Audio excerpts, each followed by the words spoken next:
100 करोड़ रुपए आपने कब देखे थे रिसेंटली? यार कभी नहीं। 100 करोड़ तो मेरे को लगता नहीं किसी ने ही देखे होंगे कैश में। रिसेंटली कब देखे? रिसेंटली क्या कभी नहीं देखे मैंने। तो रिसेंटली 100 करोड़ की चर्चा कब सुनी आपने? 100 करोड़ की तो मैंने कहीं नहीं सुनी। 10-15-20 दिन पहले कोई देखे भी नहीं, किसी अकाउंट में ट्रांसफर होते हुए या बताते हुए होते हैं क्या? बताते अच्छा कि भाई पूछ लिया ये डन है कि पूछ लिया ये डन नहीं।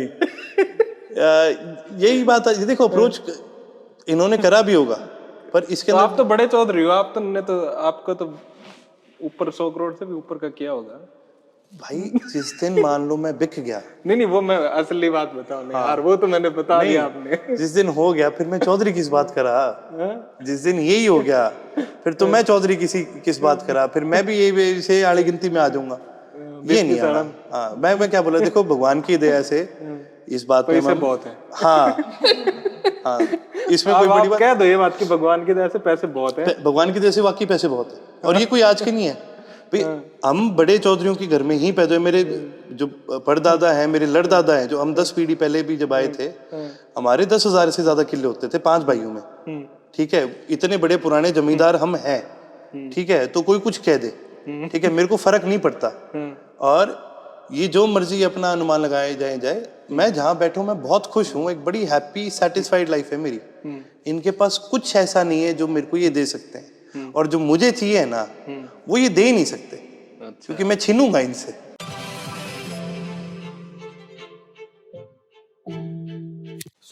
हम दोबारा आ गए हैं अर्जुन चौटाला साहब के पास में, और पिछले इंटरव्यू के बाद हमारे को एक चीज तो पता लगी कि ये बड़े मॉडेस्ट हैं और शरीफ भी हैं, जैसे लोगों ने इंटरव्यू देख के कहा, और ईमानदार हैं अपने विचारों में। अभी तक तो हैं, अभी एमएलए बने, आगे आगे जैसे पॉलिटिशियन बनते जाएंगे तो शायद विचारों में थोड़े थोड़े करप्ट भी होते जाएं। हैं सर? नहीं। वार्म वेलकम, कैसे हो आप? Thank you, good to see you. Thank you so much. क्या हालचाल, कहाँ चिल कर रहे हो आजकल लाइफ में?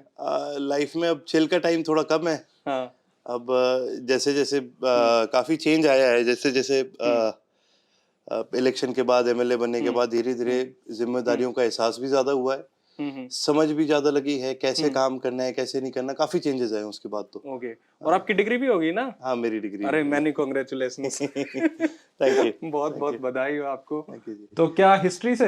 हाँ जी, हिस्ट्री भी। तो आप मेरे को बता रहे थे रिसेंटली, क्या बता रहे थे? चोला एम्पायर का, राजा राजा चोला के बारे में बता रहे थे। तो उन दिनों में मैं इनके बारे में काफी स्टडी कर रहा था। हाँ। और लोग वैसे तो हिस्ट्री इनको राजा राजा चोला के नाम से जानती है। जो इनको नहीं जानते वो भी इनको जानते हैं। ये मूवी देखी है आपने, पोन्नियन सेल्वन? नहीं सॉरी। एक बड़ी फेमस हिंदी पिक्चर आई थी। हाँ। तो पोन्नियन सेल्वन का जो मेन जो किरदार है वो राजा राजा चोला के ऊपर बेस्ड है। अच्छा। ये एक ऐसे राजा थे जिन्होंने ना केवल भाई क्या कहते हैं भाई इंडिया में जो अपना एरिया है जो साउथ है उसको कॉन्कर करने का काम करा, इन्होंने बाहर जाके भी बहुत सारे एरियाज में क्या कहते हैं आपके इंडोनेशिया तक जाके वियतनाम तक जाके, कंबोडिया तक जाके इनको अपना वसाल्स बनाया था। और इस वजह से आपको एक बड़ा इंटरेस्टिंग ट्रेंड दिखेगा कि आपको हिंदुइज्म इंडिया में तो देखने को मिलता है जो वैदिक कल्चर से आया, लेकिन जो साउथ का जो द्रविडियन कल्चर का हिंदुइज्म है वो आपको कंप्लीटली ये जो आइलैंड नेशंस है, साउथ ईस्ट एशियन कंट्रीज है, यहाँ देखने को मिलेगा। मैं हाल ही में बाली गया था और बाली में आप मानोगे नहीं, मतलब पूरा आइलैंड हिंदू तो है लेकिन उनकी नॉलेज हिंदुइज्म को लेके, उनकी कट्टरता हिंदुइज्म को लेके, उनका विश्वास हिंदुइज्म को लेके, कई बार मतलब अच्छे यहाँ पर जो बैठे हैं उनको शर्म आ जाए। अच्छा। हाँ मतलब, और एक बड़ा अलग एक्सपीरियंस देखने को मिला और एक बड़ी विचित्र चीज देखने को मिली कि भाई हमने तो हिंदू हमेशा इंडिया में देखे, बाहर एक देश में जाके जिनका अपना एक खुद का वर्जन है हिंदुइज्म का वो देखने को मिला। तो ये क्रेडिट जो है ये उन दिनों के उस टाइम जो राजा है, जो राजा राजा चोला, उनको जाता है। और उन्होंने और भी आगे ट्रेड वगैरह भारत को आगे बहुत बढ़ाया था। इंडिया को सोने की चिड़िया इसीलिए एक बड़ा रीजन यही है कि जितने भी अच्छे राजे आए हैं इन्होंने हमेशा इंडिया के थ्रू, क्योंकि इंडिया रिसोर्सेज में बहुत रिच था, उसको ट्रेड के थ्रू इंडिया को आगे बहुत बढ़ाने का काम करा। हाँ इंडीड, ये सही कह रहे हो आप। और इसके साथ में इनका ये खूबसूरती ये भी थी कि चोला एम्पायर की अपनी खुद की नेवी थी। हाँ बहुत बड़ी नेवी। तो इसके बिना तो आप कर नहीं सकते ना। बड़ी नेवी भी थी, बड़ी स्ट्रॉन्ग नेवी भी थी। उनका एक नेवल कल्चर जो था वो बहुत स्ट्रॉन्ग था। हाँ, इवन मुगल्स के पास नहीं था उस वक्त, उसके बाद तक। हाँ, आप ये देखो ना, मुगल्स की आर्मी का जो बेस है वो क्या है, जो तैमूर था वो कहाँ से आया था, वो ये आपका स्टेपीज वाले एरिया से आया था। तो जब वो आया था वो उनका सारा लैंड बेस था, हाँ, नेवल उनका कुछ था ही नहीं। पहली बार उनको नेवल लड़ाइयाँ जो लड़नी पड़ी ये बंगाल के आसपास लड़नी पड़ी, उनको बड़ी दिक्कत आई थी शुरू हाँ हाँ, उस साइड में वो सारा का सारा जो और वो फ्लीट ही नहीं था उनके पास जो चोला एम्पायर के पास नहीं। था। हाँ तो चोला था अपने आ जाओ हरियाणा में। तो अनफॉर्चुनेटली अपने पास तो नदी भी नहीं है फ्लीट कहाँ लेके जाओगे। नदी नाले भी नहीं है, ठीक बात है उस तरीके से। तो एक बड़ा खूबसूरत कोट है इंग्लिश का कि absence is the best form of presence. और राज्यसभा चुनाव हुए हैं, किस तरीके से देखते हो? शुरुआत से बताओ सारी कहानी, और सच सच बताना ईमानदारी से। नहीं, कहानी आप दो तरीके से बताई जाती है। एक बताई जाती है कि भाई एक पत्रकार की तरह, भाई 1 to 1 जो हमने देखा क्या क्या होता गया, और दूसरा कि भाई हमने जो फैसले लिए वो क्यों लिए, क्या सोच करके लिए, क्या किन कारणों से लिए। तो ये दोनों चीजें हैं, दोनों की एक कहानी है, दोनों बताऊंगा आपको। सबसे पहले जो हमने जो फैसला लिया वो क्यों लिया।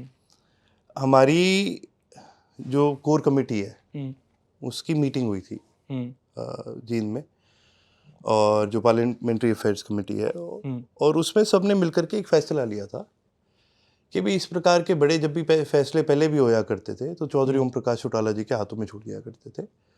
तो सबने चौधरी अभय सिंह जी के हाथ में ये फैसला छोड़ा कि जी ये फैसला आप लो, पार्टी के जितने भी सभी हमारे सीनियर साथी हैं। और चौधरी अभय सिंह जी ने क्या करा, हमारे आने वाली अभी 23 मार्च को अभी रैली है, उसके लिए प्रत्येक हर हलके के अंदर प्रभारी लगा रखे हैं, और वो पहले से गांव-गांव जा रहे हैं। तो उन्होंने उनसे बात करी और उन्होंने उनसे कहा कि भाई आप गांव में जाओ और लोगों से पूछने का काम करो भी क्या करना चाहिए। तो मेजॉरिटी, ओवरवेलमिंग मेजॉरिटी सबने आपको ये बोला कि जी आप तो इन दोनों का बहिष्कार करो। अच्छा। हाँ, तो जब सभी साथियों का इतना संगठन में सबका ये मन था, तो फिर चौधरी अभय सिंह जी ने उनकी बात मानी, और हम सब ने मिलकर के ये फैसला करा कि भाई हम इसका बहिष्कार करेंगे। ओके। हाँ, दूसरी कहानी अब। दूसरी कहानी बड़ी विचित्र है। भाई मैं मजाक नहीं कर रहा, मैंने पता है क्या, अभी तक तो ना हम सुनते थे।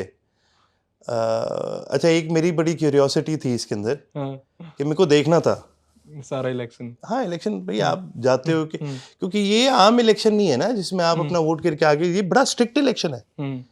इसमें आप समझ रहे हो, आप जब वोट गिरने जाते हो तो इसके बड़े रिजिड रूल्स है। मैं रूल्स पढ़ रहा था, और एक बड़ा तरीका है इसमें, बहुत तो जो फर्स्ट मैनर में। हाँ, और जो फर्स्ट प्रेफरेंस होती है आपकी, उसमें है क्या है, बड़े क्लियर इंस्ट्रक्शंस में लिखा है कि आपने एक डंडी लगानी है। अगर टिक कर दिया, कुछ और कर दिया, anything else your vote will be rejected. तो एक डंडी लगानी है, फिर बाकी जो प्रेफरेंस है उनके आगे 2, 3, 4, 5 अपने हिसाब से आप लिख दो, ऐसे करके बड़ा क्लियर है। अच्छा, ये पहला इलेक्शन है जिसके अंदर वोट गिरने से पहले दिखाना पड़ता है एजेंट को, ठीक है। प्लस भाई रिजेक्शन तो एक प्रथा चल रही है इसके अंदर, हर इलेक्शन में होते हैं रिजेक्ट वोट भी। तो मेरी बड़ी एक क्यूरियोसिटी थी कि मैं देखूं, लेकिन मैं गया ही नहीं अंदर। उसका रीजन ये था कि पहले मेरे को उम्मीद थी कि भाई इसके अंदर नोटा का ऑप्शन होता होगा। अच्छा। लेकिन राज्यसभा के चुनाव में नोटा का ऑप्शन नहीं होता। तो अंदर तो मैं गया ही नहीं। तो फिर उसके बाद आपकी तरह भी हमने भी पत्रकारों के माध्यम से और माध्यमों से हमने भी ये सारा इलेक्शन देखा। अब बड़ी विचित्र चीज है कि भाई जिस चीज के इतने क्लियर कट रूल्स हैं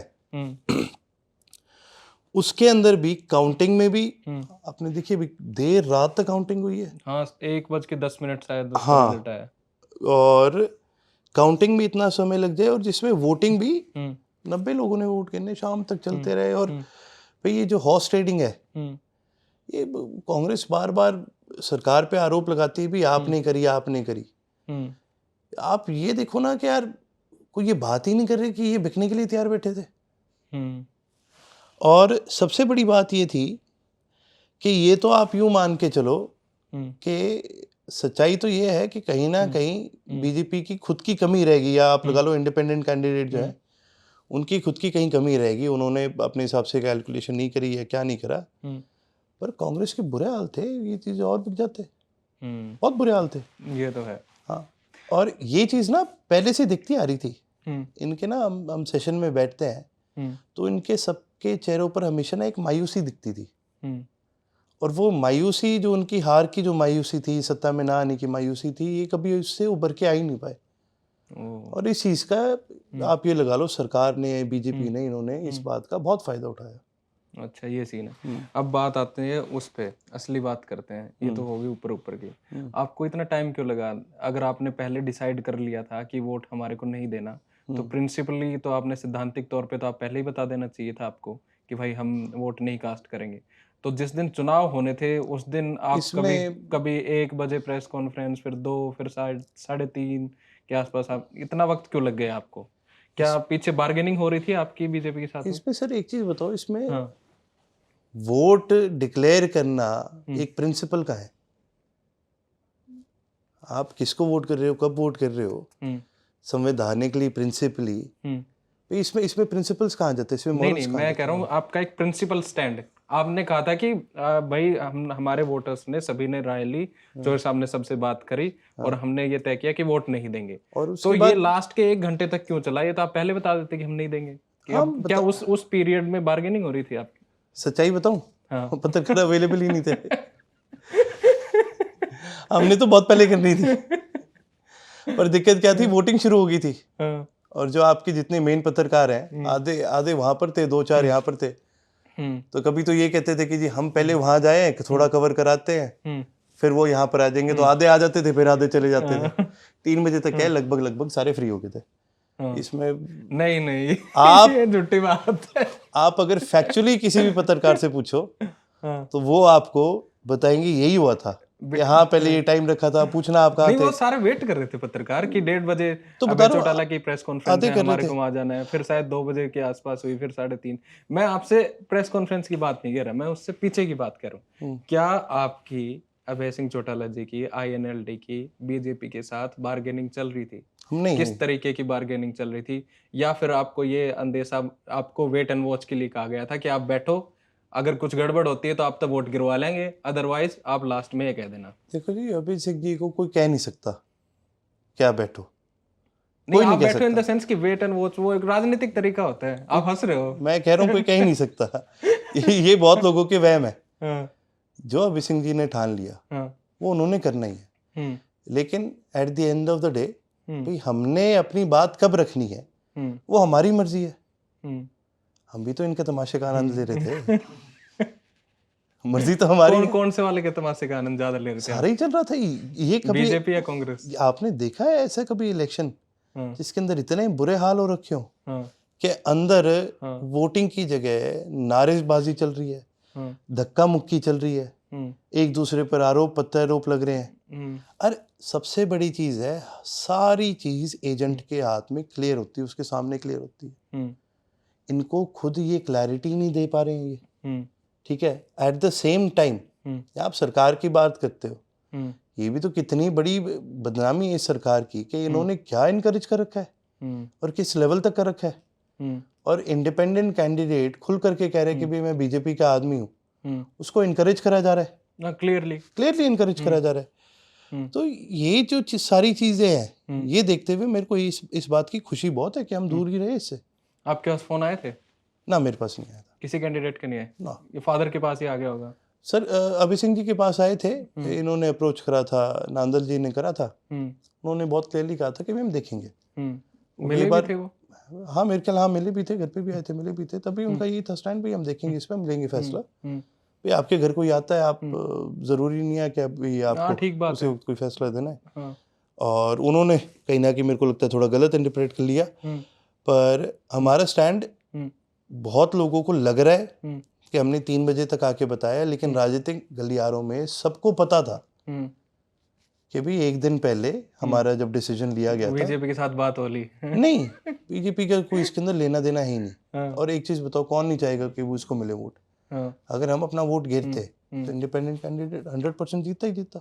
चीफ मिनिस्टर ये कहते हैं कि इंडिपेंडेंट कैंडिडेट को वोट देने की बात कही थी INLD ने, उन्होंने वोट डाला नहीं, उनको डालना चाहिए था, अदरवाइज किसने कही थी? वो इसीलिए वो हार गए। भाई इंडिपेंडेंट कह रहा है, मैं ये तो बोल रहा हूँ उसने गलत इंटरप्रेट करा। देखेंगे और देंगे में बहुत फर्क होता है। उनको कोई वैसे कोई दिक्कत लगी होगी लगेगी, लेकिन चौधरी अभय सिंह जी बहुत क्लियर आदमी है। ये आप मिलोगे आप भी जान जाओगे इस बात को कि जो उन्होंने कहनी है वो आपके मुंह पे कह देंगे, वो कभी बात छुपाते ही नहीं है। ओके। उन्होंने प्रेस कॉन्फ्रेंस में एक बात कही कि 30 से कम वोट आएंगे कांग्रेस को, तो उनको कैलकुलेशन पता थी सारी। मैं आपको एक चीज बताता हूँ। हाँ, एक इंसान के अंदर परख होती है हाँ, कि वो आदमी की शक्ल देख के तजुर्बे से बता सकता है कि भी कौन कहाँ जाएगा। हाँ, और मेरे ख्याल से ये इलेक्शन 5 तारीख भी नहीं आई थी, नॉमिनेशंस भी नहीं हुए थे सारे, और उससे पहले ही हम आमतौर पर बैठते हैं जी आपको क्या लगता है, क्या लगता है? तो उन्होंने ना मेरे को 5-6 नाम बताए थे कि तो देखियो अर्जुन ये जाने हैं। ये जाएंगे, देखियो तो ऐसे, और बताए तो और भी थे पर उनमें ये भी थे। तो अब बिल्कुल एज इट इज आई। तो मैं खुद कई बार बुरा वो होता हूँ, और ये वाकई एक चीज़ है कि भाई राजनीति में ना बहुत सारी चीज़ें इंसान की ना एक परख होती है, और मेरे ख्याल से टिका भी हो ही रहता है, आगे भी हो ही जाता है जो समझ सके, जो किसी इंसान की आप अगर 40-50 साल से पॉलिटिक्स कर रहे हो और अगर आपको किसी इंसान की परख ही ना लगे, अब इसके अंदर बहुत लोग अगर कहेंगे कि जी ये धोखा हो गया हमारे साथ, तो ये तुम्हारे साथ धोखा नहीं हुआ, फिर तो तुम्हारी कमी ही रहेगी, क्योंकि तुम भी उस संगठन में 50 साल से हो, वो भी 50 साल से या जब से भी हैं, आपको अगले की परख होनी चाहिए थी। ये तो है, पर परख तो होनी चाहिए थी, वो बात तो ठीक है, पर कई बार डिसीजन जो होते हैं पॉलिटिक्स में वो अकॉर्डिंग टू द टाइम लिए जाते हैं। हाँ, आपने भी क्या ये decision according to the time लिया है? नहीं, जैसे कि मैंने कहा इसके अंदर टोटली हमारे कार्यकर्ताओं का उनकी राय थी। हमें टाइम से कोई, देखिए जी हमारा संगठन जो है वो कार्यकर्ताओं के दम पे चलता है, और चौधरी ओम प्रकाश चौटाला जी की हमेशा ये खासियत रही है, बड़े चौधरी साहब की ये खासियत रही है कि भी जब भी कोई बड़े फैसले होते हैं इस प्रकार के, वो हमेशा संगठन में सबकी राय लेकर के ही लिए एक आम सहमति होनी चाहिए, एक आम सहमति होनी चाहिए। अगर आपका वर्कर आपके फैसलों से खुश नहीं है, ठीक है, आप उसको देखिए फोर्स नहीं कर सकते। हम कोई इलेक्शन लड़ने वाली मशीन नहीं है, हम कोई कॉर्पोरेट हाउस पॉलिटिकल पार्टी नहीं है जो पैसे के दम पे या वैसे चला लेगी। हमारी अपने कार्यकर्ताओं के साथ और सबके साथ राय होती है और होनी चाहिए भी। अगर आप राजनीतिक संगठन हो, अगर आप आम लोगों की बातें आगे नहीं लेके जाओगे, तो फिर उसके अंदर कहीं ना कहीं आपकी कमी है। होगी। इसमें सर 2 पॉलिटिकल मैसेज गए हैं इस बात से। एक पॉलिटिकल मैसेज तो ये गया है कि अभय चौटाला और भारतीय जनता पार्टी की बात हुई, और उन्होंने ये कहा कि भारतीय जनता पार्टी ने उनको थोड़े वेट एंड वॉच करवाया, और उन्होंने ये देखा कि अपनी कैलकुलेशन फिट बैठ रही है, अपन वैसे ही जीत जाएंगे, इन 2 वोट की जरूरत ही नहीं है, अगर जरूरत पड़ेगी तो हम वोट डलवा लेंगे। तो फिर इवेंचुअली आखिरी टाइम पे उनको कहा गया कि आप इससे वॉकआउट कर दीजिए। एक परसेप्शन ये है। दूसरा परसेप्शन ये जा रहा है कि भाई अभय चौटाला ने ना कांग्रेस को वोट दी ना बीजेपी को वोट दी, और जिस तरीके से उनके ऊपर ये बार बार बात लगाई जाती है कि वो बीजेपी की बी टीम है, तो उससे उनकी छवि जो है वो बाहर निकली है, और एक पर्टिकुलर मैसेज ये गया है कि अब वो खुद का अपना एक स्टैंड रखते हैं। तो इन दोनों चीजों के ऊपर आप अपना ओपिनियन बताइए। देखिए जी, सबसे पहले जो लोग ये बात करते हैं, जहाँ से ये परसेप्शन आई है, ये क्या है कि जी ये आम तौर पर जो हमारे राजनीतिक विरोधी है वो इस चीज़ को बहुत यूज़ करते हैं, और उसका एक कारण है भाई, एक बेसिस मिल जाता है कि भाई हाँ, इतिहास में हमारे बीजेपी के साथ गठबंधन रहे हैं। ये कोई छुपी हुई बात इलेक्शन में भी असेंबली वाले में नहीं, ये वही बात आ जाती है ना। और इसके इतिहास के छात्र हो आप हैं, इतिहास के छात्र हूँ तभी तो मैं, ये तो इतिहास में को अच्छे से पता है। अच्छा, इसके अंदर भी क्या है, इसके अंदर भी एक ना बड़ी तगड़ी चीज मैंने देखी। ये जो परसेप्शन आती है ना, ये इसके अंदर ना हमारी एक कमी मैं मानता हूँ, वो ये है कि भाई हमारी मीडिया मैनिपुलेशन बड़ी खराब है। ये फैक्ट है। क्या है कि हम कईयों की आदत होती है कि भाई वो कई पत्रकारों को बुला बुला के कह के बिठा कर बातें बड़ी अच्छी करते हैं। मेरे याद है जब ये इलेक्शन आया था लोकसभा का, तो कई ना बड़े इंडिपेंडेंट पत्रकार अपनी जान में बड़े तगड़े रोज शाम को आके ना पूरा एक एनालिसिस देते थे, और ये होगा और ये होगा और ये होगा। और मैं कई बार यूं सोचता था कि यार मतलब क्या हम सर्वे गलत करा रहे हैं, हमें ग्राउंड रिपोर्ट गलत मिल रही है, ये हो क्या रहा है? ये ज्यादा चाहने हो ये ज्यादा चाहने हैं, क्या दिक्कत क्या है? कि मेरी बड़ी चीज की वो रहती थी। चलो रिजल्ट आया, वो चीज़ तो एक क्लियर हुई। उसके बाद भी ना अक्सर बहुत बार आपको कई पत्रकारों में, खासकर इंडिपेंडेंट पत्रकारों में, आपको एक बायसनेस दिखेगी। और ये बायसनेस कभी भी या तो बीजेपी की फेवर की होती है या कांग्रेस की फेवर की होती है, हमारे फेवर की कभी होती नहीं है। हमें इस चीज़ का बड़ा नुकसान हुआ है। तो आप लोग रिजिड हो ना बात करने में, इसलिए नहीं होती शायद। हाँ रिजिड है तो, पर इस बात का हमें गर्व भी है। अच्छा, रिजिडिटी का गर्व है आपको? हाँ, क्योंकि यार हम अपने स्टैंड में, अपनी सोच में, देखो अब आप टीवी पर आकर और ये कहो एक पत्रकार का ये फर्ज होता है कि भी हमने तो सिर्फ सच दिखाना है और बैठे रहो दूसरे कमरे में। हाँ, और नहीं बताए क्या, एक सबसे बड़ा खेल जो होता है ना इसके अंदर, आप तो खुद पत्रकार हो, वो एडजेक्टिव्स का है। वो एडजेक्टिव्स का है कि भी एक तरफ से एक पत्रकार ये कह देगा कि बात करते करते कि भी बीजेपी वालों ने इनको बोल दिया होगा कि भी आप बैठिए। लाओ प्रूफ, लाओ। ऐसी बातों के प्रूफ थोड़ी नहीं, प्रूफ नहीं होते, लेकिन ये फिर ये बात कहना आसान भी बहुत है ना। ऐसे तो बीजेपी भी ये कह रही है कि ये हमारा कैंडिडेट ही नहीं है। नहीं, पर एक पत्रकार के लिए कह रहा हूँ मैं, और किसी के लिए नहीं कह रहा। पॉलिटिकल पार्टी हम भी कहेंगे, वो भी कहेंगे, 100 चीजें होती है। पर एक पत्रकार होने के नाते you are standing at a place of power, जहां पर आपकी बोली हुई हर बात के, आपके विचार को भी फैक्ट माना जाएगा। उसके मायने होंगे। अगर आप ये भी कह दोगे ना मेरा विचार है, मेरे को लगता है कि उनकी बात हुई होगी, तो भी मुझे लगता है, सूत्रों से पता चला है, अंदर की बात आई है, ये सारी बातों में फर्क है ना। ये एडजेक्टिव से बड़ा प्ले करते हैं। और दूसरी बात वहीं पर ये आ जाती है कि भाई मान लो जिसने अब हमारे लिए कोई बीजेपी में किसी को कहना होगा तो कह देंगे नहीं हमारी तो बात हुई थी, उन्होंने मानी नहीं। और कोई कांग्रेस की तरफ से होगा तो कह देगा भाई उन्होंने बैठ दिया वो करने के लिए। कोई ये बात तो कर ही नहीं रहा कि यार आप एक चीज बताओ, आप दूसरे संगठन पे अपनी उंगली उठा रहे हो, अपने को तो संभाल लो। हाँ, ठीक बात है। आपके खुद के भी तो रिजेक्ट हुए हैं दोनों जगह से। हम जैसे तैसे हैं, हमारे अंदर दीन ईमान तो है, हमारी बाड़ेबंदी नहीं करनी पड़ी। मैं बढ़िया तो अपना आदमी तो दो यार, आप अरे तो दो बाड़ेबंदी करनी तो दो के आप दोनों भी अलग अलग नहीं करने को तो किसी कितनों भी कर लो, पर मेरे कहने का मतलब कि भी हमसे सच्चाई तो ये है कि हमारा क्योंकि स्टैंड इतना रिजिड और क्लियर था, हमें किसी ने हमें अप्रोच करने की जरूरत ही नहीं थी। उनको पता था भी ये नहीं करेंगे। आपको अफसोस नहीं है? नहीं, मेरे को इस बात का अफसोस नहीं है कि आप अभी बोल रहे थे कि राज्यसभा का चुनाव बड़ा इंटरेस्टिंग होता है, आप सुक्के रख दिए यार, वोट नहीं गिरने दिया। नहीं, देखो मेरे को प्रक्रिया देखनी थी और मेरे को बड़ी उम्मीद थी कि भाई नोटा का ऑप्शन होगा, ठीक है, पर नहीं है तो नहीं है, वोट नहीं करना तो नहीं करना। आपने कहा नहीं लास्ट टाइम कि पापा मैं तो गिरा हूँ, एक तो गिर लेने दो, एक तक काम बन जाएगा उनका। किसका बन जाएगा?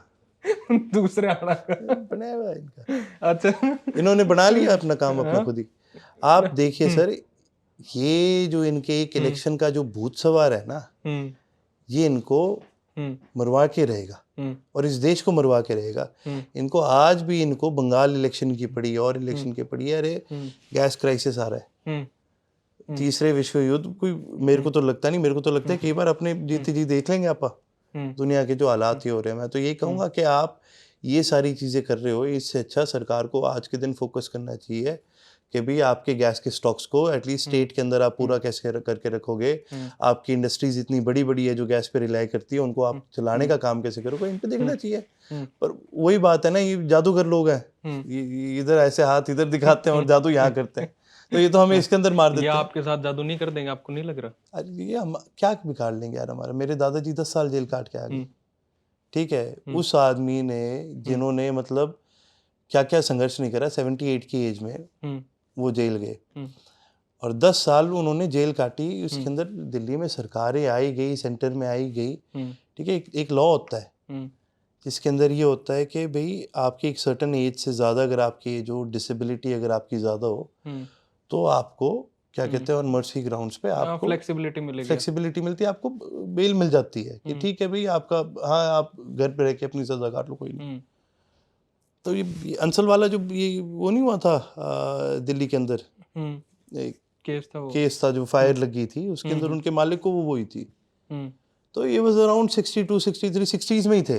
I could be wrong exact as क्या थी, पर वो थे 60s में अपने। तो उनको मर्सी ग्राउंड पे उनको वो पिटीशन एक्सेप्ट हो गई थी।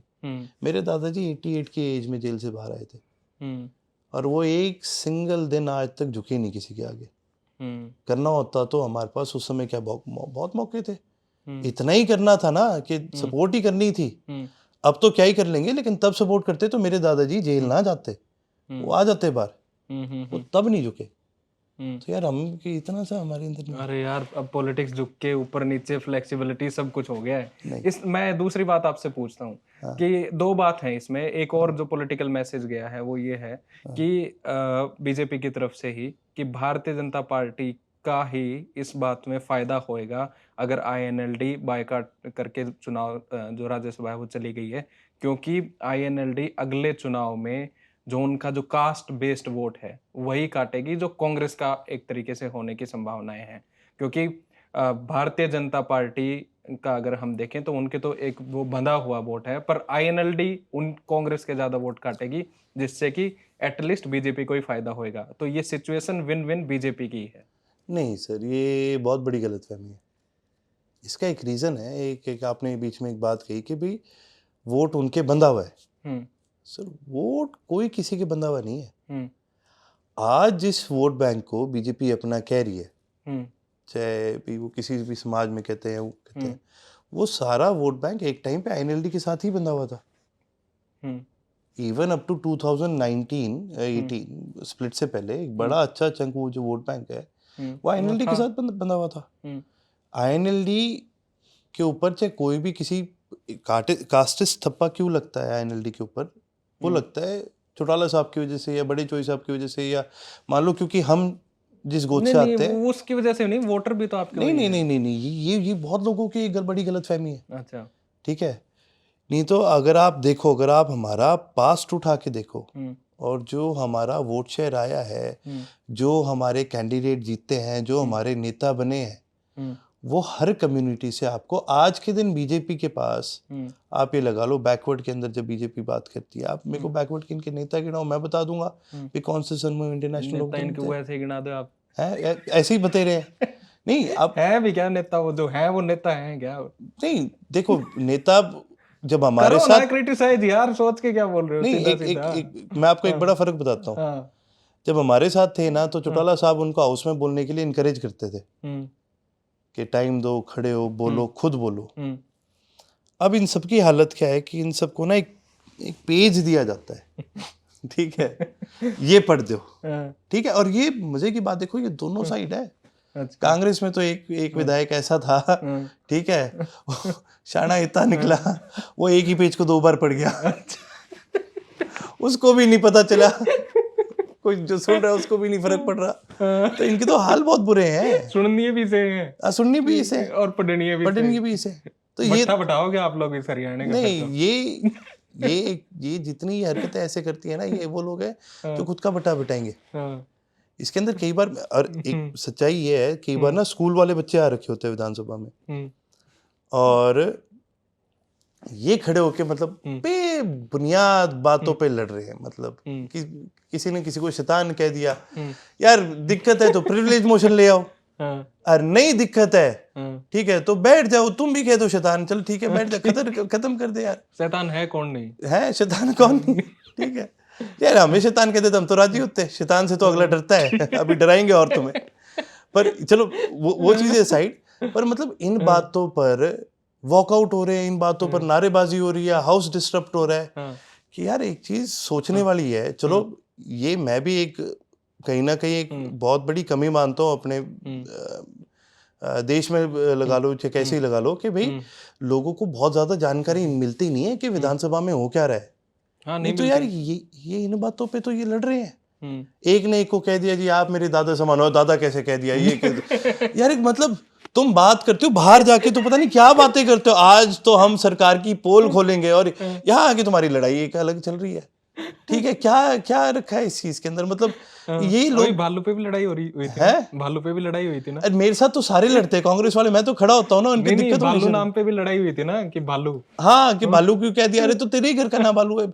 मतलब वही बात है, बेतुकी बातों पे लड़ रहे होते हैं, ठीक है। अरे इन बातों पे आधा घंटा निकल जाता है, फिर कोई रूल उठा के ले आएगा कि सर ऐसा है, ये है, वो है। अरे यार आप you are there to be statesman, be a statesman, छोड़ो इन बातों को, ठीक है। अगर उनके पास आपके लिए सिर्फ मजाक करने के लिए है और कुछ नहीं है। 1 सेशन, 2 सेशन, 3 सेशन, चौथे में ना दुनिया देख लेगी कि भाई कौन क्या बोल रहा है, सबको सुनता है, सबको दिखता है। अपना रोल तो अदा करो। नहीं, इंटरेस्टिंगली इसमें ये चीज भी है, अगर एमएलएस होते असेंबली के लिए ही हैं, क्योंकि लेजिस्लेचर बनाने के लिए होते हैं, और वहाँ असेंबली चल ही नहीं रही, तो एमएलएस का काम क्या रह गया फिर? किस लिए चूज करे थे हमने? ब्याह शादी में जान खातर इनको डेथ पे ये राज्य हो गया आधे। सच्ची बताऊं, हम्म जब मैं शुरू में विधानसभा में गया था ना, तो एक लगा लो यार, मैं पहली बार गया हूँ, ठीक है, एंड भाई हमारे संगठन में हम दोनों ही फर्स्ट टाइमर्स थे, तो मैं तो रूल्स बड़े पढ़े, उससे पहले ध्यान बढ़ा दिया, क्योंकि भाई आपको कहीं ना कहीं ये होता है कि यार और 2 बड़ी पार्टीज है, आप कहीं बीच में इसमें ओवरवेल्म ना हो जाओ। होता है क्योंकि वो एक स्टार्टिंग में रहती है। पर जितनी मेरी नॉलेज काम आई मेरे, उससे ज्यादा ये फैक्चुअल नॉलेज मेरे काम आई कि यार ये मैं इनसे लड़ रहा हूँ, ये लोग हैं। मैं ऐसे ही नर्वस हो रहा था। आप इनके हालत देख लोगे ना, अगर आप ये जितने शेर बनते हैं ना, ये सिर्फ वो 10 सेकंड जो माइक ऑन होता है या खड़े होकर रोड़ा पाना है ना, ये उतनी देर के शेर है। आपको कौन लगता है 5 सबसे वर्स्ट ऐसे कौन है, अगर आप नाम लो, जिनको असेंबली में क्या नेता ही नहीं होना चाहिए? 5 तो कम रह जाएगा। 10 अच्छा, आप 10 बता दो। 10 आप कांग्रेस की तो राइट साइड पूरी लो ना, आधी कांग्रेस ही इसके अंदर आ जाती है। आप एक चीज देखिए ना कि कितने ऐसे हैं इंस्टेंसेस हैं, भाई मैं गिनाना शुरू करूं तो कई वही बात है ना यार, कहीं ना कहीं ये भी होता है कि लोगों का भाई एक सरकार से विश्वास उठना अलग चीज है, लेकिन पूरी प्रक्रिया से अगर लोगों का विश्वास उठ जाएगा तो फिर लड़ाई किस बात की रहेगी? हम भी कहीं ना कहीं सिस्टम के अंदर अगर रहें, तो सिस्टम को जितना साफ करना हमारी जिम्मेवारी है, उतनी जिम्मेवारी हमारे उस सिस्टम को कहीं ना कहीं वो विश्वास दिला के भी रखना है लोगों को कि भाई ये ठीक है, ये ठीक हो सकता है, अभी सब खत्म नहीं हुआ, अभी सब खराब नहीं हुआ। लेकिन हालात ऐसे हैं कि आप ये देखो कि सरकार के अंदर तो पहली बात, जैसे कि मैंने आपको बताया, बिना पर्ची के कोई बोलता ही नहीं है। अच्छा, और वो गलत पढ़ देते हैं? नहीं, गलत विपक्ष वाले पढ़ देते हैं। अच्छा, गलत विपक्ष वाले पढ़ बालू की बता दूं, बालू का नाम आया था, उसी ने अपनी स्पीच को 2 बार पढ़ दिया। ओह माय गॉड यार, आप विपक्ष हो, क्या तैयारी करके आ रहे हो? विधानसभा में पहली बात तो स्पीच को पढ़ना अलाउड नहीं, ठीक है, लेकिन बात बाहर करोगे, हमने जनता के मुद्दे की बात करनी है, आपके अंदर क्या इतनी क्षमता नहीं है कि आप 100-200 शब्द लोगों के पक्ष में बोल दो? आजकल तो और वो फैशन शो भी बना दिया है ना असेंबली को, और सेम तरीके की जैकेट, सेम तरीके के मफलर्स, ऐसा भी हो रहा है ना? हाँ, ये भी हो रहा है, भाई कमाल। तो आप लोग भी करते हो ये? तो वो दोनों आपने भी किया था एक बार शायद? नहीं, हमारी फिक्स्ड है। अच्छा, हम बदल के नहीं आते। हमारी पगड़ी फिक्स्ड है, फर्स्ट डे हम पहनते हैं, बड़े शान से पहनते हैं, ये तो चलो कल्चरल चीज है, पर वो आज की नहीं है, वो पहले से जब हम 32 होते थे तो 32 के 32 पहनते थे। सरकार थी तो सारे पहनते थे। एक दिन जिस दिन गवर्नर आता है, बड़ा फॉर्मल डे है, अपने फुल अटायर में वो आ रहा है, you should also be full attire में, अपना प्रेजेंटेबल हो। हाँ, पर मफलर सेम पहनना, शर्ट सेम पहनना, मतलब यही नहीं कि मैं सुबह चाचा जी को फोन करूँ, जी आज क्या पहन के आ रहे हो, मैं भी वो डालता हूँ। ये हम नहीं करते। कांग्रेस के 5-6 ने तो किया था एक बार ऐसे विंटर हाँ, सेशन में। वो बेसिकली क्या है, वो विद इन कांग्रेस गुट है ना, तो उनका एक अलग गुट है, तो वो दिखाना जरूरी होता है ना कि हम इस गुट के हैं। अच्छा, ये भी तो कांग्रेस की एक बड़ी वो है, ये सीन है। पर इसके अलावा मैं दोबारा उस बात पे आता हूँ कि इस राज्यसभा चुनाव ने एक चीज, मैं कांग्रेस पे भी आऊंगा, पर उससे पहले ये कि इस राज्यसभा चुनाव ने हरियाणा की रीजनल पार्टीज के लिए दरवाजा खोल दिया है, एक ऑप्शन उनको खोल दिया है, क्योंकि लोगों को एक मैसेज ये गया है क्लियरली कि भारतीय जनता पार्टी को कांग्रेस डिफीट नहीं कर सकती, ये कांग्रेस के बस की बात नहीं रही है, तो कोई ना कोई ऑल्टरनेट ऑप्शन की तलाश या ऑल्टरनेट ऑप्शंस के लिए दरवाजा अभी एटलीस्ट खुला हुआ नजर आता है। उसको आप कैसे देखते हो? देखिए जी, ये सच्चाई है। ये इसमें ये भी सच्चाई है कि अगर आप हलकों में जाओगे, अगर आप एरियाज में जाओगे अलग अलग, तो जहां से कांग्रेस के विधायक बने हुए हैं, आधे से ज्यादा, मतलब 37 में से 20 ऐसे हलके हैं जहाँ के लोग ही कह रहे हैं कि भी हमारे वाला भी बिक जाता है, इन्होंने कोशिश नहीं करी। ये सच्चाई है, और ये आपका वोटर कह रहा है, कोई बाहर की बात नहीं है। ये पार्टी अंदर खाते इतनी कमजोर हो चुकी है, इतनी ज्यादा कमजोर हो चुकी है, और वो कमजोरी अब लोगों को दिख रही है। अब मैं आपको बता तो रहा हूँ ना कि भाई कहने को आप 10 बार वॉकआउट करो यार, बिल्कुल करो, सही मुद्दे पे तो कर लो। भाई आप सारे दिन बाहर आरोप लगा रहे हो वोट चोरी का, ठीक है, विधानसभा के अंदर आपको 40 मिनट अलॉट हुए हैं, आप बोलो। अगर आप अच्छे वक्ता हो, चौटाला साहब अच्छे वक्ता थे, फैक्ट्स के साथ बोलते थे, सरकार वो 40 क्या वो 20 मिनट भी बोलते थे, सरकार डरती थी कि हम जवाब कैसे देंगे इस बात का। और यहाँ इनको 40 मिनट ही मिल रहे हैं ये वॉकआउट करके। हमें 10 मिनट मिले थे, वो 40 हम पे ट्रांसफर हो गए। मैं स्पीकर साहब को बोला, मैं मेरे को 10 मिनट और तो तैयारी तो करने देते। पर फिर भी आप ये देखो, ये वॉकआउट करके फिर भी उनकी जगह हम बैठे और हमने वो भूमिका निभाई, और ना केवल निभाई, हमने सरकार को घेरने का काम करा। हमने हर इश्यू पर जहां जहां कांग्रेस वॉकआउट करके चली जाती है, तब भी हम हाउस में बैठे रहते हैं, और ना केवल बैठे रहते हैं, उन इश्यूज पर जो कांग्रेस कहीं ना कहीं लेके आई थी और खुद उनको छोड़ के चली गई, उन इश्यूज पे हम सरकार को घेरने का काम कर रहे हैं। और वही बात है कि जी आप एक बार ये छोटी मोटी बातों पे करोगे, 2 बार करोगे, 3 बार करोगे, 4 बार करोगे, लोगों को दिखता है।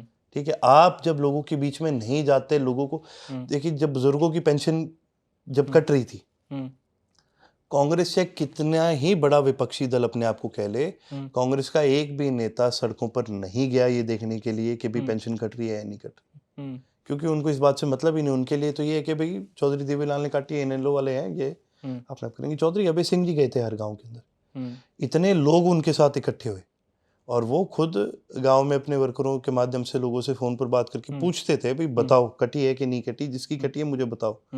जिनकी कटती थी उनसे पूछते थे, उनसे रिक्वेस्ट करते थे कि भाई 20 तारीख को मैं वहां जा रहा हूँ, आप भी आओ। इतने लोग, इतना बड़ा रिस्पॉन्स आ गया उनको। इवन जो सीआईडी की रिपोर्ट सरकार को जाने लगी, उनको यही था कि जी ये इशू बहुत बड़ा बन जाएगा, तो सरकार ने उस समय नोटिफिकेशन जारी कर दिया कि भाई नहीं कटेगी ऑन बेसिस ऑफ आपकी इनकम। तो उस टाइम तो उससे पहले वो कर चुके थे शुरू। तो आप ये देखो, एक विपक्ष, हम तो सिर्फ 2 एमएलए हैं, फिर भी इतनी ताकत होती है विपक्ष के अंदर। अगर आप सही इशू पे सरकार को घेरोगे और खड़े होगे, तो आप सरकार की कितनी नीतियों पर सरकार को दबा सकते हो। सरकार मजबूत नहीं होती, सरकार की ताकत सिर्फ पब्लिक परसेप्शन है। जिस दिन आपकी पब्लिक परसेप्शन सरकार के प्रति खत्म होगी, आपके चाहे 90 में से 90 सीट हो, आप कुछ नहीं कर सकते। नहीं, वो तो चलो ठीक है, आपने असेंबली का बताया, मैं नियर फ्यूचर अगले इलेक्शन की बात कर रहा हूँ। कि जब पहले यह ओपिनियन था, मैं उसको दोबारा पूछ रहा हूँ कि हरियाणा में अब रीजनल पार्टीज के लिए स्पेस नहीं है, क्योंकि 2 नेशनल पार्टीज बहुत मजबूत तरीके से यहाँ हैं। तो इस चुनाव के बाद में एक मैसेज गया है कि एक पार्टी बीजेपी को डिफीट नहीं करती, वो है कांग्रेस, नहीं कर सकती, क्योंकि जिस तरीके से राज्यसभा चुनाव हुआ है, तो इसमें रीजनल पार्टीज एक ऑल्टरनेट के तरीके से यहाँ उभर सकती हैं। तो इस चीज को आप किस तरीके से भुनाओगे, और किस तरीके से आप इलेक्शन में और लोगों के बीच में जाके अपना मैसेज डिलीवर करोगे?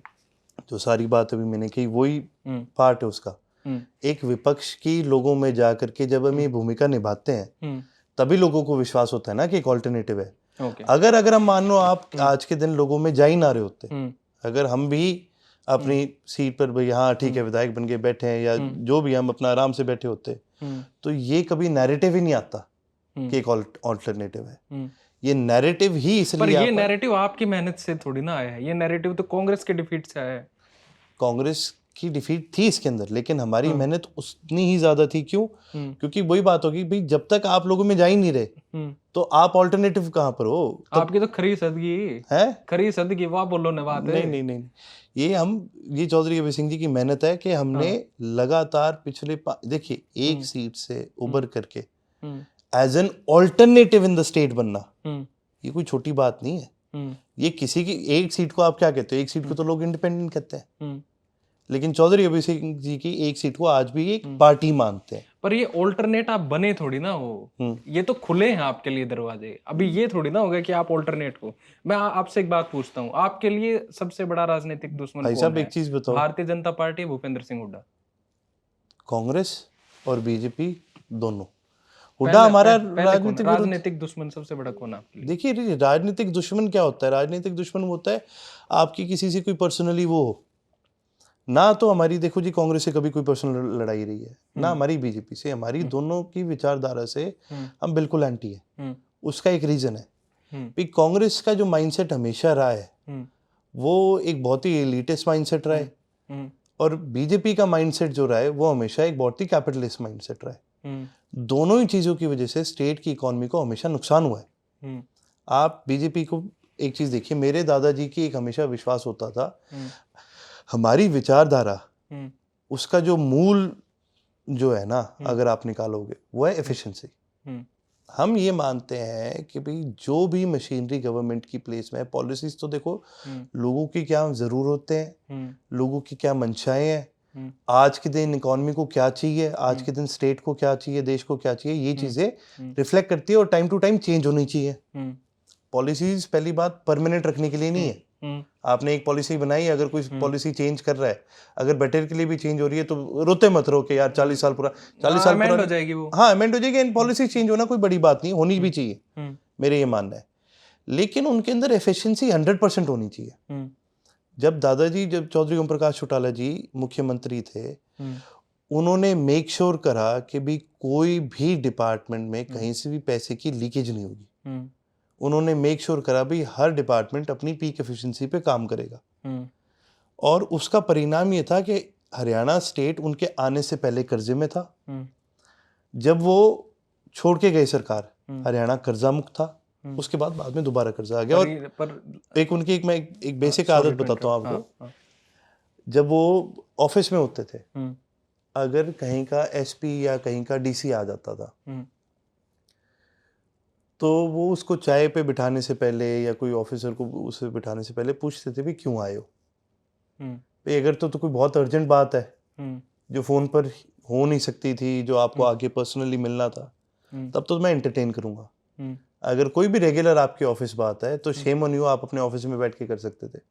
आप यहाँ पर भी अगर आ रहे हो तो आप वो टाइम वेस्ट कर रहे हो, गवर्नमेंट का टाइम वेस्ट करो। वो उनकी मतलब सोच थी। उनके लिए ये था कि भी government machinery should be efficient जितना ज्यादा हो सके। कांग्रेस के अंदर क्या हुआ, कांग्रेस के अंदर तो पहली बात, कांग्रेस के अंदर तो गुटबाजी है, बाबूशाही है। ठीक है, जो बाबू तगड़ा और उस बाबू के चेले अपने काम निकलवाते हैं। ये कोई सरकार नहीं होती।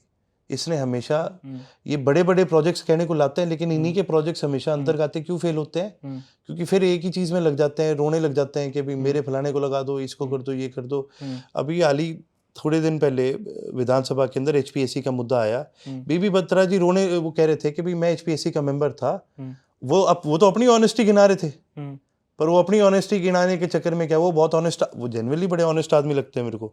वो अपनी ऑनेस्टी गिनाने के चक्कर में वो अपनी सरकार की, अपनी पार्टी की डिसऑनेस्टी गिना गए कि भाई मैं एचपीएससी का मेंबर था, मेरे पे बहुत दबाव डाला कि भाई तुम इस फलाने को लगाओ, मेरे रोने निकल गए, फिर मेरे को मनाया लोगों ने। तो यार आप ही के संगठन ने करा ना, ये कांग्रेस के हाल है।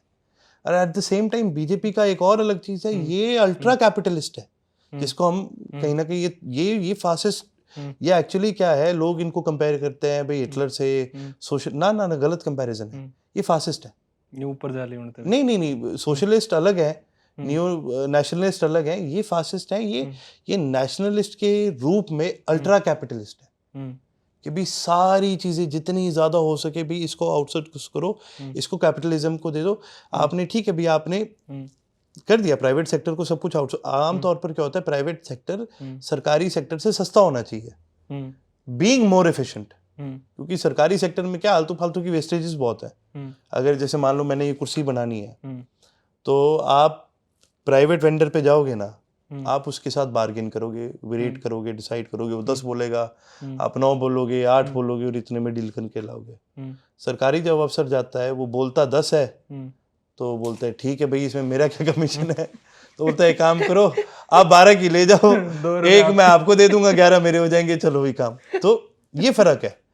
लेकिन यहाँ क्या है, यहाँ उल्टा है, यहाँ कैपिटलिज्म में भी हमारी महंगाई कम नहीं हो रही, हमारी बढ़ती जा रही है। अच्छा, इंडस्ट्री हमारी नहीं बढ़ रही, पर मेरे कहने का मतलब भाई मूल जो हमारी जो एक सोच है, ठीक है, जहाँ पर ये बात आती है भी क्या हमारी आगे की सोच है, किस तरह से हम यहाँ तक पहुंचे, भी आगे का हमने क्या करना है। देखो आपके लिए अगर दरवाजा खुला है, वो दरवाजे के अंदर से तो आपको जाना है, फैसला तो आपको करना पड़ेगा, कैसे जाओगे, क्या करोगे। और दरवाजा भी आपके लिए तभी खुलेगा जब आप दिखोगे कहीं। चौधरी अभय सिंह जी के लिए चाहे कोई कुछ कह दे, पर उन्होंने जितनी मेहनत करी है ना, देखिए जी, एक संगठन जब बिखर जाता है, उन्होंने मेहनत तो अभी करना शुरू किया है। नहीं मेहनत जब चौटाला साहब के जेल जाने के बाद सिर्फ उन्होंने, हाँ, पर आप ये देखिए जी, जब एक संगठन बिखर जाता है उसको संभाल के भी रखना ये आम लोगों की बस की नहीं है। एक कहना आसान है भाई, एक पार्टी टूट गई ना उनकी मेहनत में। नहीं, उनकी मेहनत में उनकी कमी नहीं थी, और आप किसी की भी थी, किसी की भी जो भी था। पर आप ये चीज भी देखिए जी, जितनी भी थी उन्होंने संभाली, और संभालने के बाद उसको बढ़ाया। आज भी हरियाणा स्टेट के अंदर चाहे कोई कुछ कह ले, भाई एक टाइम पे था कि हाँ भाई लोकदल बहुत लोग छोड़ के गए, लेकिन अब वापस ज्वाइन कर रहे हैं। अब आपको खबर में ये पढ़ने को नहीं आता कि कोई छोड़ के गया है, यही पढ़ने को आएगा कि भी किसी ने ज्वाइन करी है। एट द सेम टाइम भी कहना आसान है एक पॉलिटिकल पार्टी को संभालना। मेरे एक एग्जांपल देता हूँ, जजपा पार्टी आई थी हरियाणा में। मैं चाहूँ उनकी बात ना हो, आप घुमा फिरा के अपनी बात करने का नहीं, आगे ले आओ। मैं उनकी बात नहीं कर रहा, मैं मेरे भाइयों की बात नहीं कर रहा, मैं एक पॉलिटिकल पार्टी की बात कर रहा हूँ। मैं तो वैचारिक बात करना चाह रहा था। हाँ, वैचारिक भाई, एक पॉलिटिकल पार्टी आती है, सत्ता में रहती है और उसके बाद भी सरवाइव नहीं कर पा रही। उसका रीजन वही होता है कि कहना बहुत आसान है भी, पॉलिटिकल पार्टी चल जाती है। देखो जी, भजन लाल जी भी मुख्यमंत्री रहे, बड़े लंबे अरसे तक रहे हरियाणा के, और उनसे ज्यादा भाई हरियाणा की राजनीति का चाणक्य नहीं था कोई, लेकिन उनकी पॉलिटिकल पार्टी भी सरवाइव नहीं कर पाई। नहीं कर पाई। स्वर्गीय बंसीलाल जी की भी पॉलिटिकल पार्टी सरवाइव नहीं कर पाई।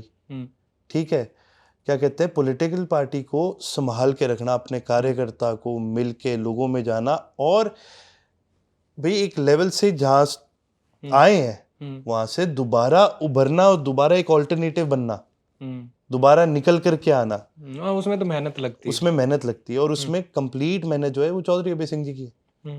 ठीक है, उसका फायदा मेरे जैसे को उसका फायदा मिला कि भी मैं एक एमएलए बन गया। हाँ, मैं अपनी बात रख सकता हूँ और रख सकता हूँ, विचार रख सकता हूँ, लेकिन वो सारा का सारा वो उनकी मेहनत की वजह से। वो जब तक, मेरे कहने का मतलब, जब तक वो मेहनत नहीं होती तब तक आप आगे नहीं जा सकते। और आगे का भी जो हमारा एक सोच है वो बहुत सिंपल है भाई, आप लोगों के बीच में जाओ, आप लोगों के बीच में रहो, आप समझो तो सही लोग क्या चाहते हैं।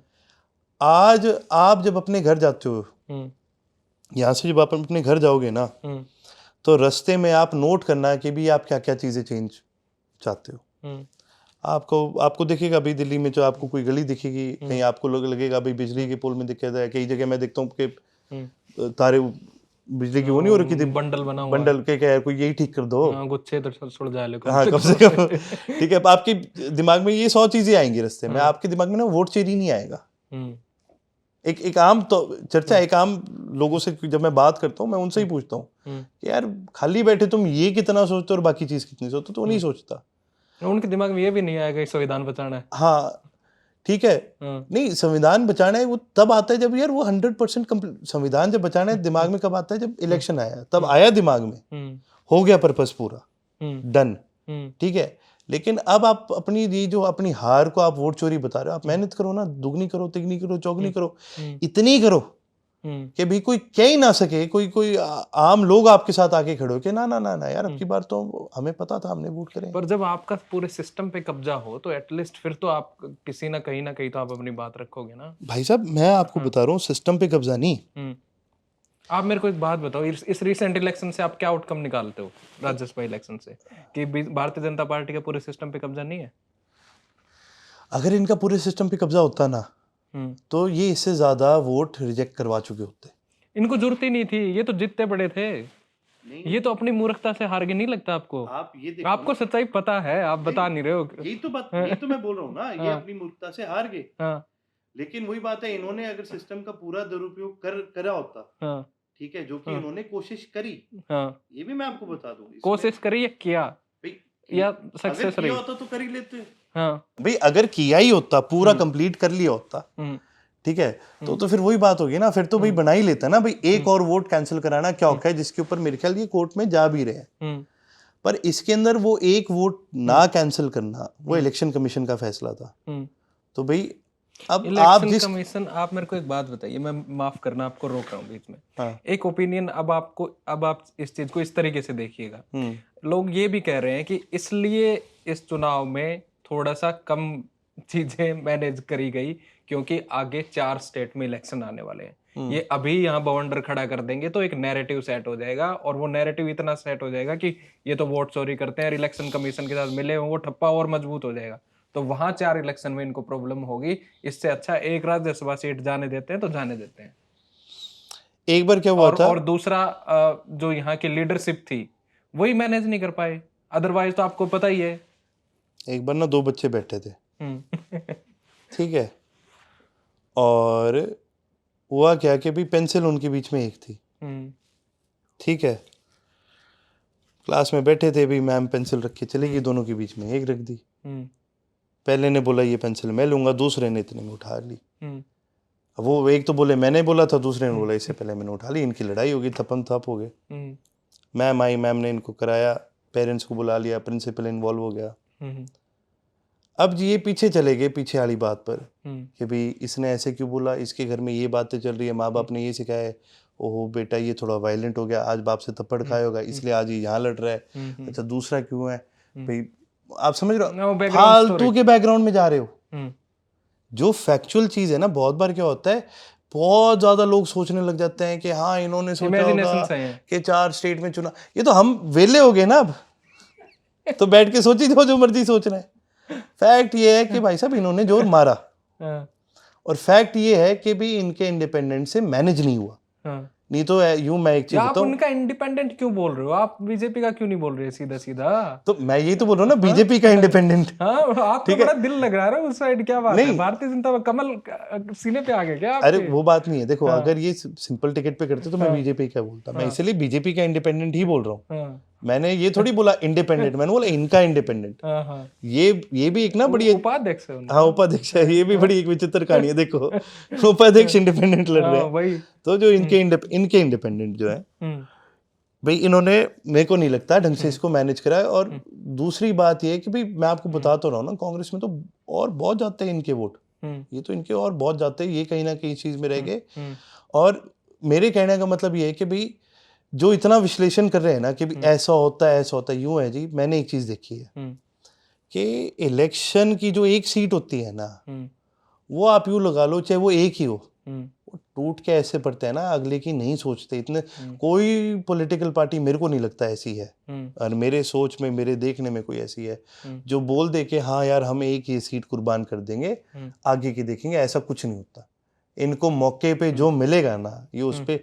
आज आप कह रहे हो आप राज्यसभा, आज अगर किसी गांव में पंच इनका बनता हो ना पार्टी का, ठीक है, और सीएम को उसके लिए कोई फोन करना पड़ दे, वो करेंगे। तो भाई आप पता नहीं क्या क्या किया हो उन्होंने। आप एक चीज देखो भाई, हिमाचल के अंदर इलेक्शंस हुए थे, आपके जब आम इलेक्शंस हुए थे, तो उस समय कई लोग बीजेपी के इंडिपेंडेंट लड़ लिए इलेक्शन, उसके लिए इन्होंने पता नहीं कहाँ से नहीं फोन कराए। ये इलेक्शन लाइटली नहीं लेते, ये तो हाथ धो के पीछे बढ़ते हैं। हाँ हार गए, नहीं बनी बात, तो जी लोकदल वाले ने हमारी बात नहीं मानी, चीफ मिनिस्टर हाँ ठीक है, फिर कह देंगे ना ना ये तो हम तो दूर की सोच रहे हैं, इसलिए नहीं ज्यादा थू हो जाती कि तो तुम जमाई सिस्टम खा गए। ये तो हारे हुए आदमी के बहाने हैं।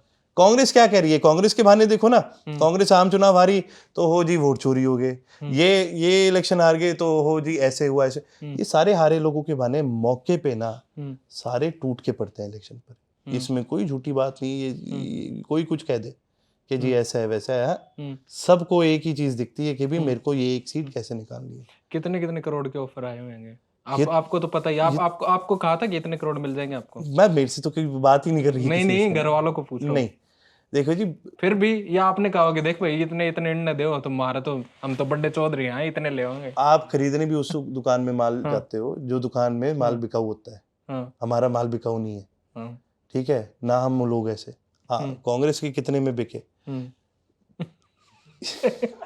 पूछा, आप उनसे पूछो तो ज्यादा ठीक है। आप बता दो ना बात, आपने देखो एक अनुमान है, एक चर्चा है कि लगभग 20 करोड़ के आसपास भी एक को दिए गए, जहां तक सुनने में आई है। पर वही बात है भाई, जिसको मिले हैं मैंने उसके मुंह से कभी नहीं सुना, ठीक है। तो आसपास वाले जैसे एक जो चर्चा होती है कि इसको तो इतने मिले हैं, वो वाली बात है। तो ये चर्चाएं सुनने में आई है, तो लगभग मेरे को सुनने में जो ये मिला है। इसके अलावा और क्या एश्योरेंस मिला उन्हें? देखो जी, वो तो हर इंसान मेरे ख्याल अपनी अपनी मांग। चर्चाओं में क्या एश्योरेंस उनको दिया गया कि अगली टिकट होएगी? पॉलिटिकल लोग हैं, टिकट की बात करी होगी सबने अपनी अपनी कि भाई हमें बीजेपी से दोबारा टिकट देना, जहाँ तक मेरा आइडिया। भाई वही बात है, आप हर इंसान का सबका अपना अपना है सोचने वाला है कि भाई उसको क्या चाहिए, उसके लिए क्या जरूरी है। जरूरी नहीं है हर इंसान इलेक्शन भी एमएलए बनने के लिए लड़ता है, वो कई बार और अपने काम निकालने के लिए इलेक्शन लड़ सकता है। ये भी है, ये चीज होती है। तो जरूरी नहीं कि उनके लिए टिकट जरूरी हो, पर भाई इतना जो मेरे को सुनने को मिला है कि हाँ भाई ऑब्वियसली बातें हुई होंगी, वो करिए तो ऐसे उसका बेचारा इतने रुपए लगवा दिया आपने उस कैंडिडेट के। मैं थोड़ी लगवाए हैं, 20-20 करोड़ वो दे गया, इतने उसने बांट दिए जैसा आप कह रहे हो, तो वो तो बेचारा लुट लिया वो। हम तो कैंडिडेट के लगवाते ही नहीं है, ये तो बीजेपी वाले लगवाते हैं। हमारे तो जो कैंडिडेट बने भी थे, आप पूछो उन दोनों से, पूछो कभी उनको पंजी देनी पड़ी, उन दोनों के जितने भी हमारे राज्यसभा के गए। नहीं ऐसा तो नहीं है। रामकुमार कश्यप जी का नहीं, आपके पहले जमाने में तो आप लोग भी ऐसा करते थे। नहीं कभी भी नहीं। कई लोगों ने ऑन रिकॉर्ड कही ये बात। कह दो ऑन रिकॉर्ड, जितना मर्जी कह दो ऑन रिकॉर्ड, मैं आपको कह दे रहा हूँ। भाई कहने वाले का और करने वाले का एक फर्क होता है। आप ट्रैक रिकॉर्ड उठा के देखो ना, अगर करना ही होता ठीक है तो यार हमारे इतनी बार हमने राज्यसभा में लोगों को भेजा है, ठीक है, और हमने ऐसे टाइम पर भी भेजा है कि अगर उस टाइम पर अगर चौटाला साहब कह देते भाई 100 करोड़ दो तो वो दे देते। ऐसे उद्योगपति कौन नहीं जाना चाहता, लेकिन उन्होंने कभी इस बात की परवाह नहीं की। बड़ी जो सबने भी नहीं करी। आप एक चीज देखो ना, आप आम लोगों में जाओगे और एक उनके बारे में कभी पूछोगे, कभी पता करोगे, या चौटाला साहब के भी बारे में पूछोगे, खास करके भी जिन लोगों को उन्होंने नेता बनाया या जिन लोगों को पॉलिटिकली आगे लेके आए, अक्सर वो आम घरों के लोग होया करते थे, जिनके अंदर उनको कोई दिखा, उनको कोई खासियत दिखी, उनको कोई काबिलियत दिखी, उसको उठा करके आगे लेके आते थे। उन्होंने इनेलो को, एक कारण है कि भाई नेताओं की नर्सरी कहा जाता है। हम बने बनाए नेता के पास नहीं जाते कि जी आप आ जाओ हमारे साथ। हम उन आम लोगों के पास जाते हैं कि यार देख, तेरा गांव है, तूने संभालना है, तेरी जिम्मेवारी है, तू करता भी है, तू बात भी रखता है, तो चला गया तू भी आ।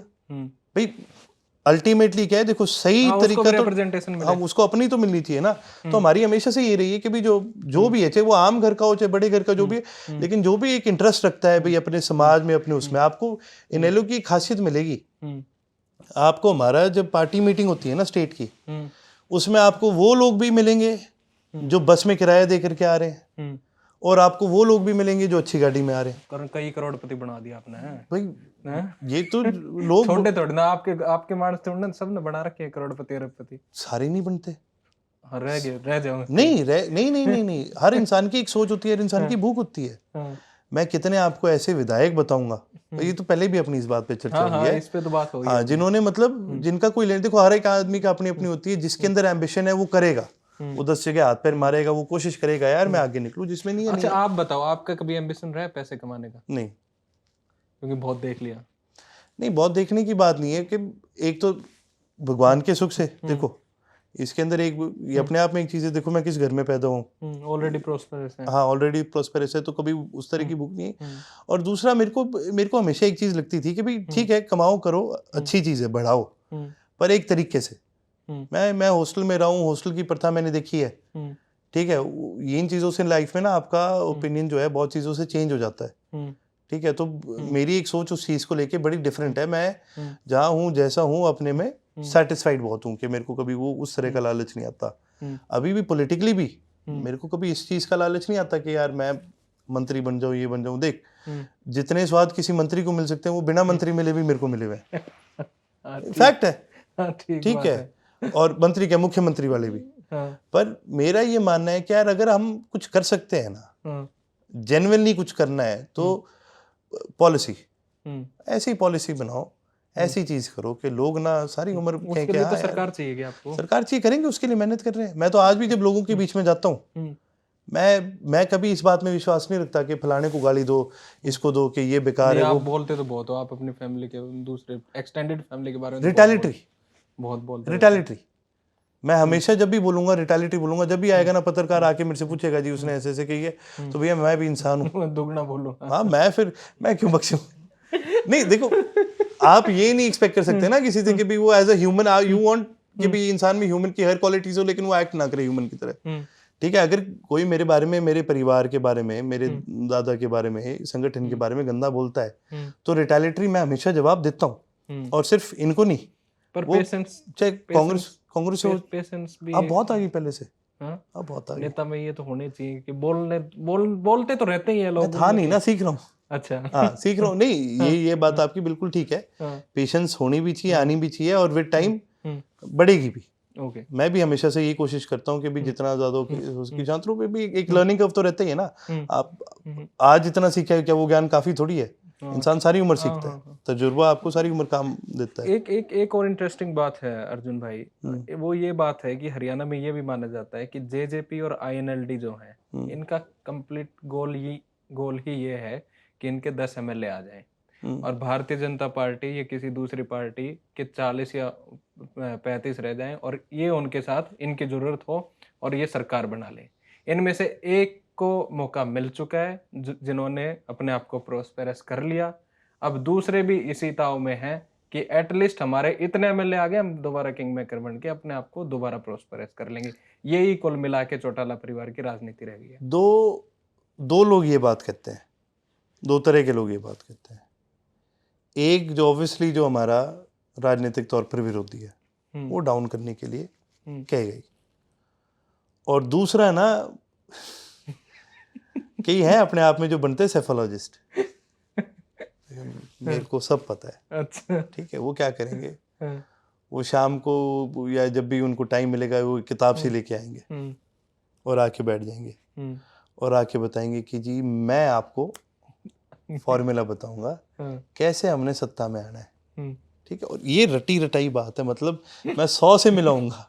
इसमें इंडिपेंडेंट पत्रकार भी हैं, बहुत है, ये सारे हैं। आप उंगली रखो। मैं तो इस बात से हैरान हूँ, पत्रकार को क्यों राय देनी पड़ती है एक पॉलिटिशियन को? देखो ना, उनको पत्रकार नहीं है ना, आप समझो सारे। ठीक है, वो आएंगे जी आप ऐसा करो, आप ऐसे ऐसे इतने ये चुन लो, इतने ये चुन लो, हम सर्वे कर देंगे, हम आपको आदमी बता देंगे फलाना ढिकड़ा। और हमें भाई साहब अगली बार क्या है, अगली बार बीजेपी इतने लाएगी सीटें, कांग्रेस इतनी सीटें लाएगी, अपने को भाई साहब सिर्फ 10 चाहिए, या अपने को सिर्फ 12 चाहिए, या अपने को जो भी उसका नंबर होता है। में भी अगर 5 भी कम रहेगी उनके, भाई उसको उसने मेरे को राजी करना है कि जी देखो मैं आपको अगली बार सरकार में बिठा दूंगा। उसने आके ये बात कहनी है। ठीक है, और हमारा जवाब क्या है कि फिर ना अगले को पसंद नहीं आता। ठीक है, और जब वो पसंद नहीं आता ना, फिर वो कहीं और जाता है, या वो कहीं किसी YouTube पे आता है, और फिर वो आके बोलता है मेरा मानना ये है कि जी देखो इंडियन नेशनल लोकदल जो है वो सिर्फ ये करना चाहती है, वो इनकी राय है, मेरी क्या राय है, मेरे मन में क्या बात है वो मुझे पता है। और जो मेरा कार्यकर्ता है ना, जो आज भी मेरे साथ खड़ा है, जो आज भी मुझे वोट डाल रहा है, उसको भी ये बात पता है।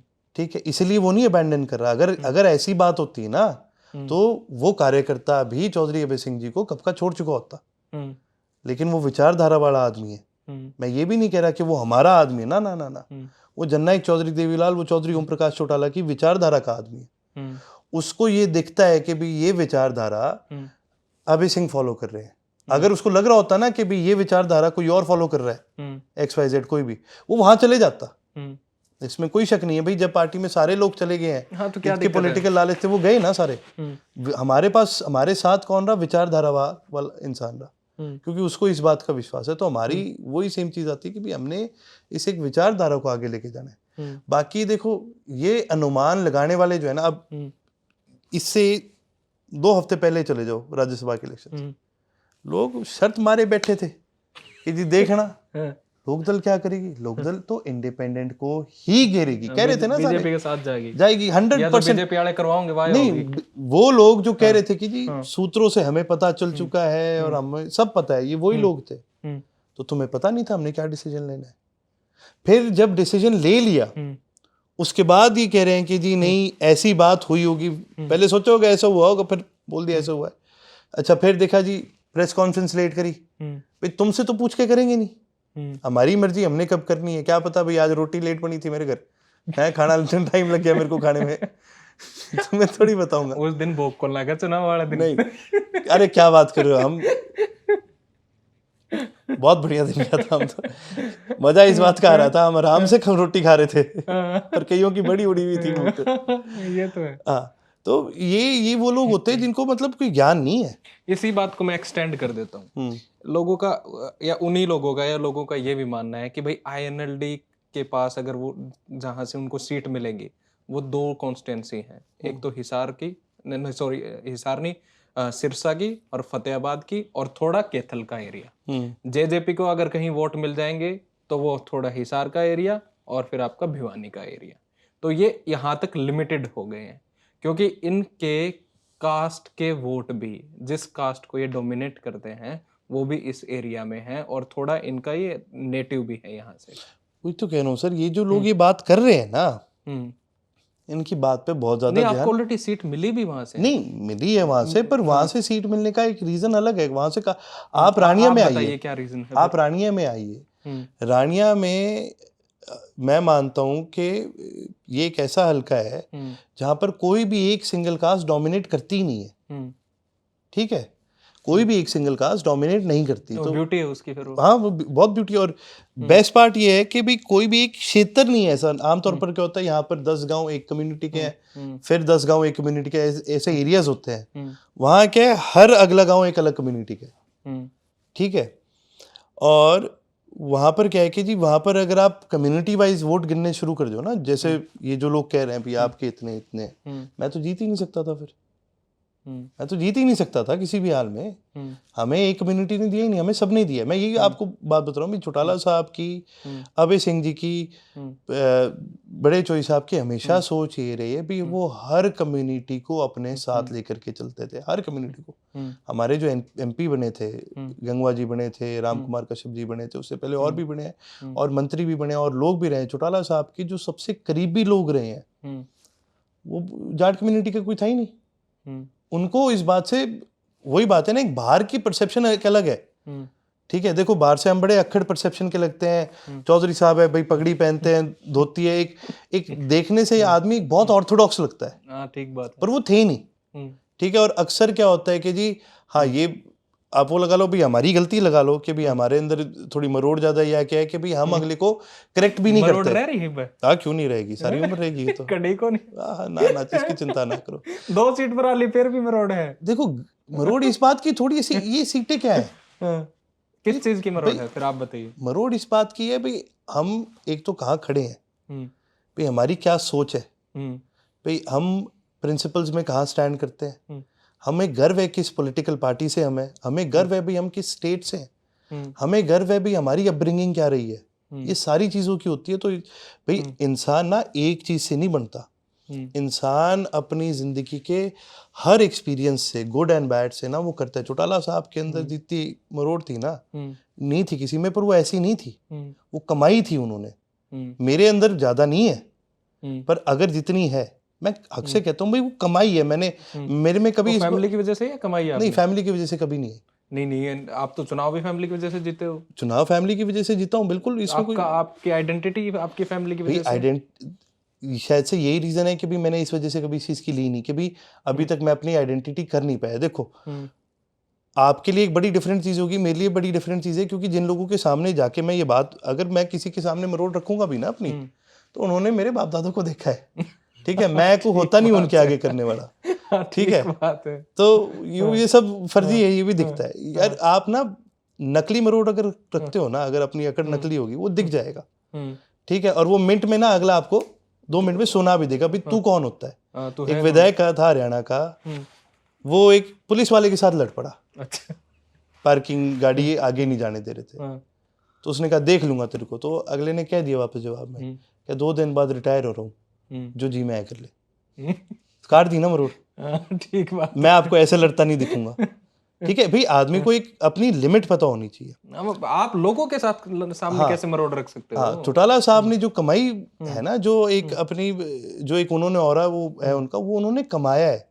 मैंने एक बात कही थी कि भी वो लंगड़े थे, अपाहिज थे, उसके बावजूद भी उन्होंने क्या क्या अपनी जिंदगी में अचीव करा।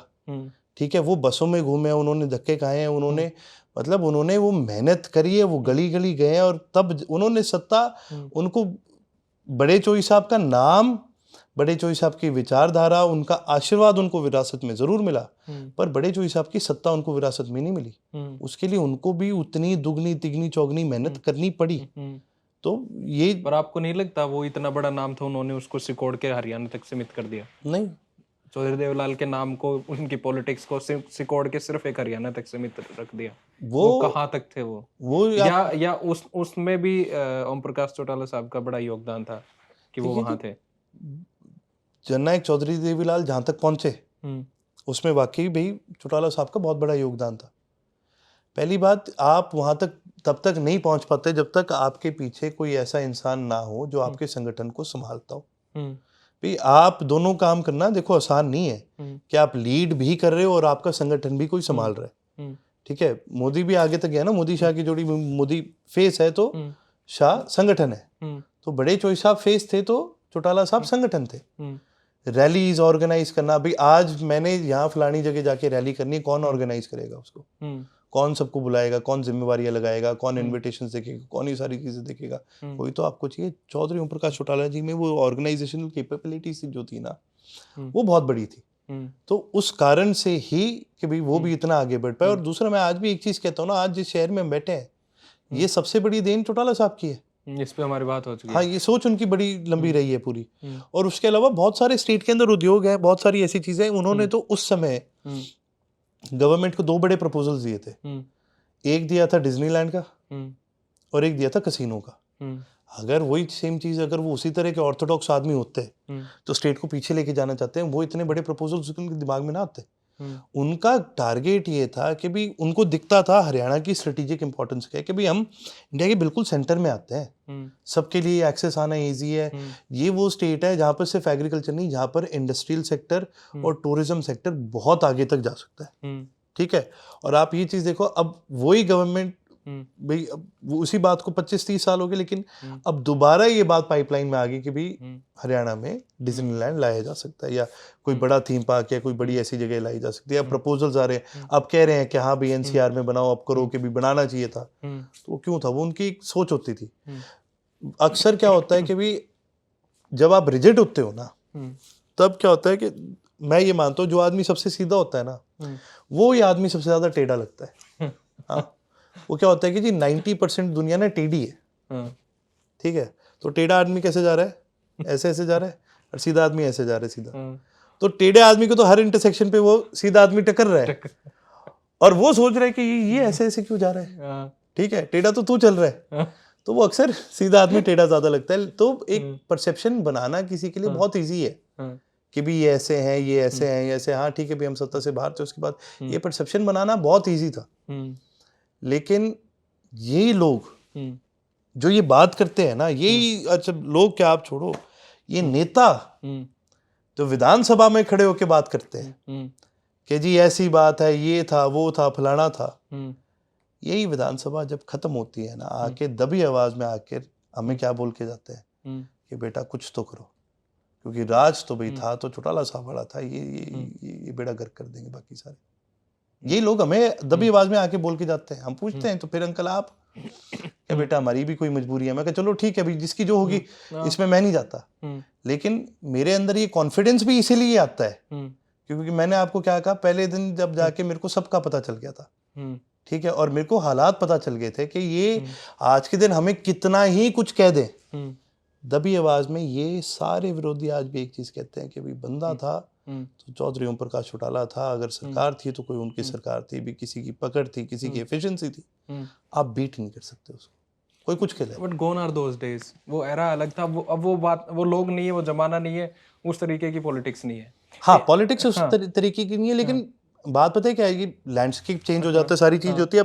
अब पॉलिटिकल वैसे भी शिफ्ट है कि आप इन जनरल दुनिया भर में देखोगे लोग थोड़ा सा, लोग अपने आप राइट की तरफ थोड़ा ज्यादा शिफ्ट हो रहे हैं भाई। Right as in political spectrum में राइट की आइडियोलॉजी थोड़ी बढ़ रही है, दुनिया भर में बढ़ रही है, भारत में ऑब्वियसली ये सारी चीजें चेंज होती है। पर उसी के अंदर एक मूल चीज रह जाती है ना, अभी हमारी लड़ाई राइट लेफ्ट की नहीं है, हमारी एफिशिएंसी की है। और एक एफिशिएंट गवर्नमेंट को आज आप भी परस्यू कर सकते हो, और आप लोगों में जाओ, लोगों में बात रखो। ऐसे कोई चीज नहीं है कि भी अगर लैंडस्केप आज चेंज हो गया वो बातें नहीं होंगी। वो बातें इसलिए नहीं है क्योंकि वो एक ऐसा टाइम था जब मीडिया इतना स्ट्रांग नहीं था, लोगों तक बातें ऐसी जाती थी या जाती थी। मैं आपको अपने गांव की बताता हूँ। जो हमारी जनरेशन के हैं या जो मेरे से भी कम उम्र के हैं, जो 20-20 साल के हैं, जिन्होंने चौधरी ओम प्रकाश चौटाला जी को बतौर सीएम कभी गांव में आते जाते या उन्होंने कभी देखा ही नहीं। उनके देहांत के बाद उन लोगों को एहसास होने लग गया कि यार कि हमारे मतलब इतना बड़ा आदमी, मतलब इतने बड़े आदमी थे। क्यों जब उन्होंने देखा कि भाई सारी दुनिया आई है और दुनिया में आप भारत में कौन बड़ा नहीं, कौन नहीं आया था, क्योंकि क्यों आए थे ये लोग, किस लिए आए थे? इनके चौटाला साहब के साथ सिर्फ राजनीतिक नहीं, इनके पर्सनल संबंध थे। कुलदीप शर्मा जी राजनीतिक तौर पर चौटाला साहब के बहुत बड़े विरोधी रहे हैं, बहुत बड़े विरोधी रहे हैं, प्रतिद्वंदी हैं। हाँ, कोई शक की बात नहीं। जब स्पीकर होते थे तो इनकी लड़ाई होती थी, लेकिन चौटाला साहब के देहांत के बाद वो रोए हैं, क्योंकि वो खुद कहते थे कि भाई जैसे तैसे हमारी जो थी लड़ाई थी, लेकिन आदमी भाई इन जैसा मैंने कभी नहीं देखा। ठीक है, तो ये सारी चीजें क्या है कि ये ठीक है, लैंडस्केप चेंज हो गया, लेकिन अगर आप आज भी अगर सही आदमी सही पोजीशन में सही उस पे आए ना, बहुत चेंज कर सकता है। आप हम क्या इंडिया का, आप हरियाणा का एग्जांपल दे रहे हो यार, लोग सारी दुनिया बुर्किना फासो की बात नहीं कर रही है यार। अफ्रीका में तो कुछ ही नहीं है, पर एक ठीक अगर आदमी आता है, एक ठीक सोच रखता है, तो वो कर सकता है चेंज, नेचुरली कर सकता है। हाँ, तो वो आपकी वो नीयत होनी चाहिए। आपको क्या है, जब आप सत्ता में आते हो ना, लोग आपके आगे हजार लालच डैंगल करेंगे कि भी आप उनको उनका काम करने दो, आपको जो चाहिए हम कर देंगे। वो आपके ऊपर है भी आपने उसको पढ़ना है कि नहीं पढ़ना। एक इंटरेस्टिंग बात ये है कि भारतीय जनता पार्टी ये भी कहती है कि उन्होंने जो हरियाणा की जो डायनेस्टीज हैं उन्होंने उनको ख़त्म कर दिया।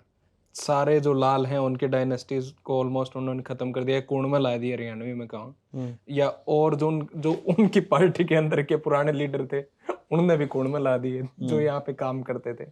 तो उस डायनेस्टिक पॉलिटिक्स को अगर आप देखते हैं तो अब का हरियाणा जो है वो उससे आगे बढ़ चुका है। और मैं दोबारा ये कह रहा हूँ कि जब डायनेस्टीज जो थी वो कास्ट बेस्ड डायनेस्टीज थी, तो वो सब लोग जब आगे निकल चुके हैं तो आपका बेसिस क्या होएगा वोट लेने का? देखिए जी, डायनेस्टिक आपका राज, अगर आप पुराना अपना राज दिखाते हो तो वो राज जो है वो करप्शन को भी रिजेंबल करता है, वो बहुत सी ऐसी चीजों को भी रिजेंबल करता है जो दिखने में और सुनने में अच्छी नहीं लगती।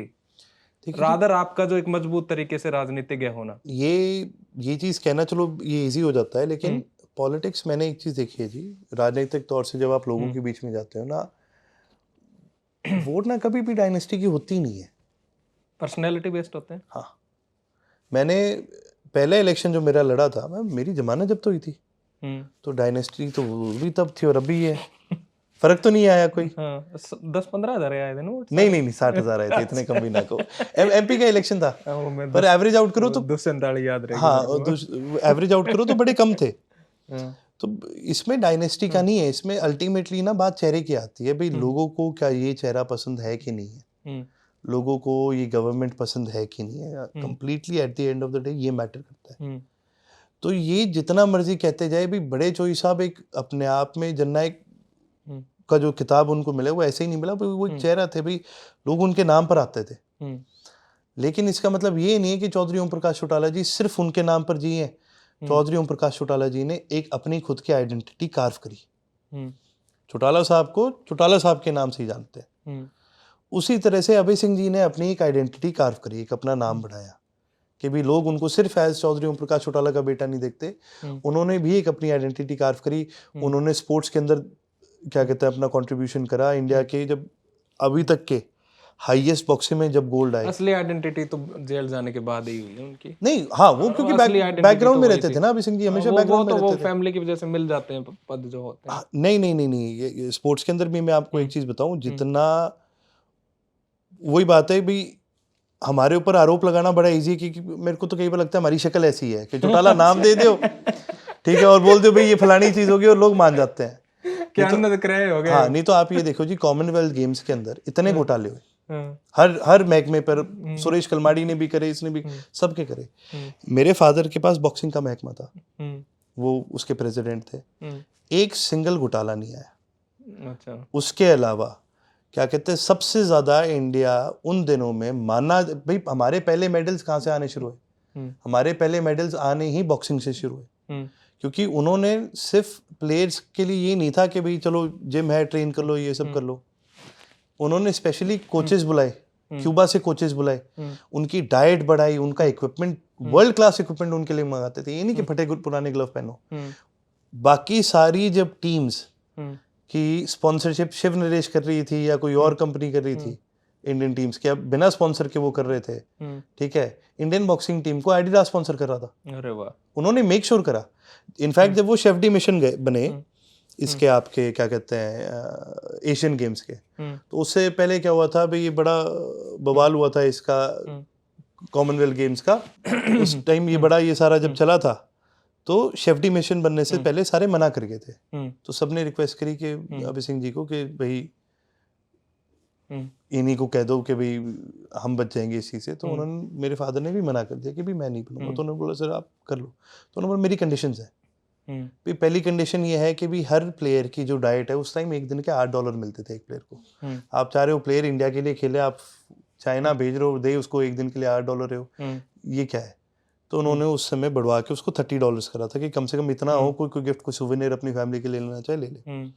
उसी तरह से पूरी टीम को उन्होंने रीबॉक से स्पॉन्सर करवाया था।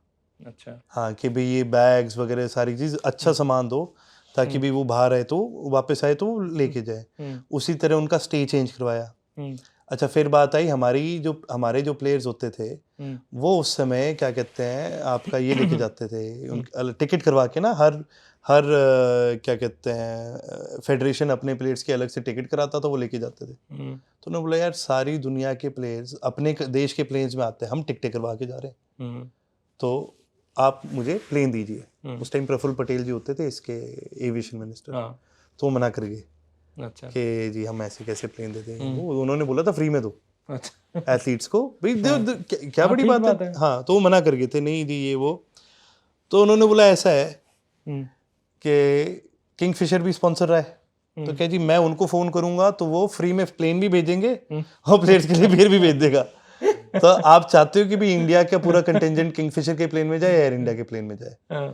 तो बोले सर एयर इंडिया। तो क्या आप दीजिए, ठीक है आप दीजिए, प्लेन दीजिए। मतलब उनका सिर्फ ये टारगेट नहीं होता था कि भी मैंने, उनका ये होता था कि यार एथलीट्स तक, प्लेयर्स तक मैंने मैक्सिमम, भाई ये खेल रहे हैं ना, तो why should they not have all the good sponsors, अच्छी डाइट सब इनको तो हो ना, ये कर रहे हैं। तो उनका ये बड़ा फोकस रहता था। और उस वजह से वो एशियन गेम्स है जिसमें अभी तक का इंडिया का बेस्ट परफॉर्मिंग एशियन गेम्स है। तब बॉक्सिंग में 8 मेडल्स आए थे 2008 वाले में, 8 पता नहीं ज्यादा आए थे मेरे ख्याल से। तो उन्होंने एक अपनी पहचान बनाई चौधरी अभय सिंह जी ने। उसी तरह से वापस जब हम इस पे आते हैं तो ये चीज नहीं, क्षेत्र शूत्र ये सारी चीजें अलग है। अल्टीमेटली आता है क्या लोग इस चेहरे के साथ जुड़ रहे हैं। बीजेपी के पास क्या है, एक बड़ा चेहरे नहीं है, 10 छोटे चेहरे हैं। कांग्रेस के पास 2-3 है। बीजेपी को जरूरत कहाँ चाहिए? वो 10 छोटे चेहरे उनको फिर भी चाहिए ना। वो क्या करते हैं बीजेपी में, क्या 10 भी नहीं चाहिए उनको बीजेपी में। नहीं चेहरा चाहिए होता है, पर बीजेपी में चेहरा आप बनते हो लॉटरी सिस्टम से कि भी हमें पर्टिकुलर कास्ट के पर्टिकुलर एरिया में हमें 2 आदमी चाहिए, ठीक है। अब वो उनकी लिस्ट में से देख लेंगे भी 2 हमारा क्राइटेरिया कौन पूरा करते हैं, तुम यहाँ फलाने मंत्री, तुम फलाने मंत्री, ठीक है। और वो बात सारे दिन वो एक समाज के उनको बोल देंगे भी आप सारे दिन समाज में। तो पर वो चेहरे होते हैं। आप बिना चेहरे के अगर आप किसी पर्टिकुलर समाज से एक सिंगल मंत्री नहीं बनाओगे तो कल को समाज से कोई कह भी देगा कि देखो जी ये बड़ी बड़ी बात करते हैं, हमारा तो कोई है ही नहीं इनका। तो इसमें कोई बड़ी बात नहीं है, वो चेहरे चाहिए आपको। अब वो एक चेहरा आपका मास लीडर हो सकता है जिसके साथ और बहुत सारे लीडर जुड़े, या फिर जैसे बीजेपी करती है भी हमें एक चेहरा चाहिए नहीं, हमें 10 छोटे छोटे चाहिए। लेकिन बिना चेहरों के आप कर नहीं सकते। और चेहरों की दिक्कत क्या होती है, चेहरे इंसान होते हैं, है ना, तो फेल भी हो सकते हैं कई बार। ये पहले बीजेपी को भी प्रॉब्लम रही है भाई। वो एक टाइम पर देश की सबसे बड़ी पार्टी थी 97, फिर वो भी एक बार के लिए खत्म हो गई थी। कांग्रेस इतनी बड़ी पार्टी रही, फिर खत्म होगी, फिर क्या पता उभर जाए। उसी तरह से हमारा भी ये है कि भाई हमारे साथ लोग इसलिए नहीं जुड़ते कि भाई कोई और रीजन से, वो विश्वास रखते हैं अभय सिंह जी के अंदर, ठीक है।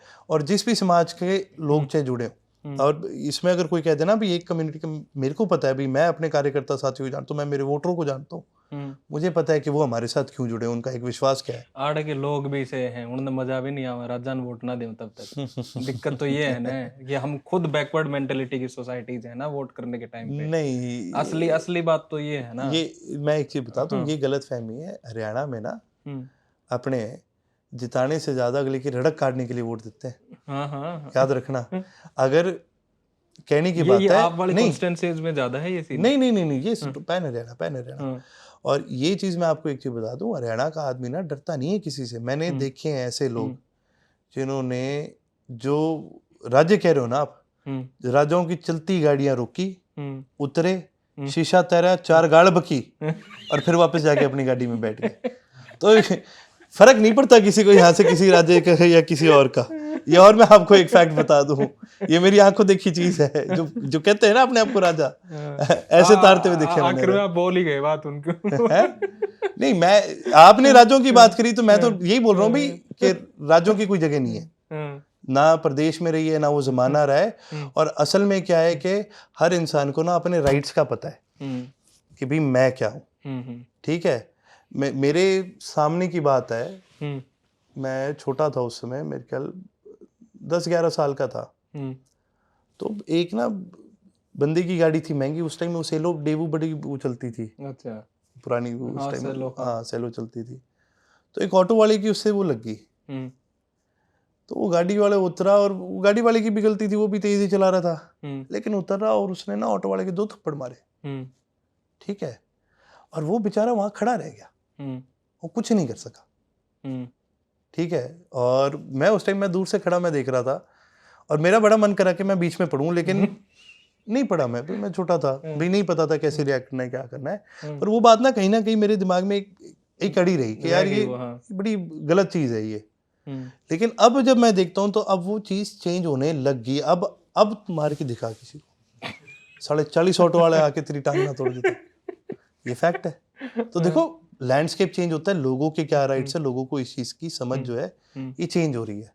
तो मैं आज भी होपफुल इसी चीज को लेकर के होता हूँ कि पॉलिटिकल चेंज के हम नहीं लेके आएंगे। पॉलिटिशियन कभी पॉलिटिकल चेंज नहीं लाता, वो तो पॉलिसी ला सकता है ज्यादा से ज्यादा।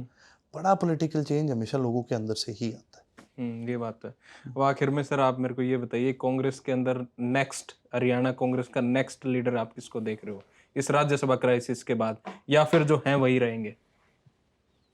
भाई अगर जो हैं वही रहेंगे तो हमारी बात बन गई, तो फिर तो कांग्रेस ही नहीं रहेगी। ठीक है, और जहां तक नेक्स्ट की बात आती है, तो देखो जी, अभी तक विधानसभा में ये फैक्ट है, मेरे को कोई ऐसा बतौर लीडर कोई दिखता नहीं है, कोई बड़ा चेहरा।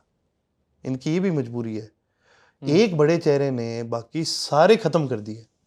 अगर आज ये हाउस का, और उनको बीजेपी ने खत्म कर दिया, तो बचा कौन है? तो इनकी तो ये दुर्गति। कांग्रेस को मैं तो ये राय दूंगा, कांग्रेस को, राहुल गांधी जी को, कि भाई जैसे हम खत्म होके निकले हैं ना, दोबारा अग्नि परीक्षा से निकले हैं, वैसे तुम भी इनको अग्नि परीक्षा से काट लियो तो कि मैं बच जाएगा। भाई अगर आपकी लड़ाई इसकी है, विचारधारा की है, तो निकलना पड़ेगा। अर्नी है तो स्टेटस को रखो आप, ठीक है, मंथली वो आपको दे देंगे, इनका चलता रहेगा सारा, वो तो फिर है ही, एज इट इज रहेगा इस तरीके से। हाँ भाई, पूछना किसी को, आपका रैली कर रहे हो क्या? हम 23 तारीख को कर रहे हैं। रोज रैली करके थको नहीं? रोज केक रो इतने, क्यों पैसे फूकना रुपए फालतू के? नहीं, इसमें पैसे की बात नहीं, इसमें तो आप ये देखो के स्वाद आओ रैली में।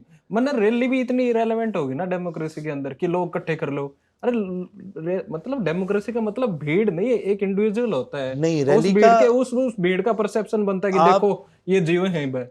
आप रैली की का महत्वपूर्ण, आप शायद चूक रहे हो।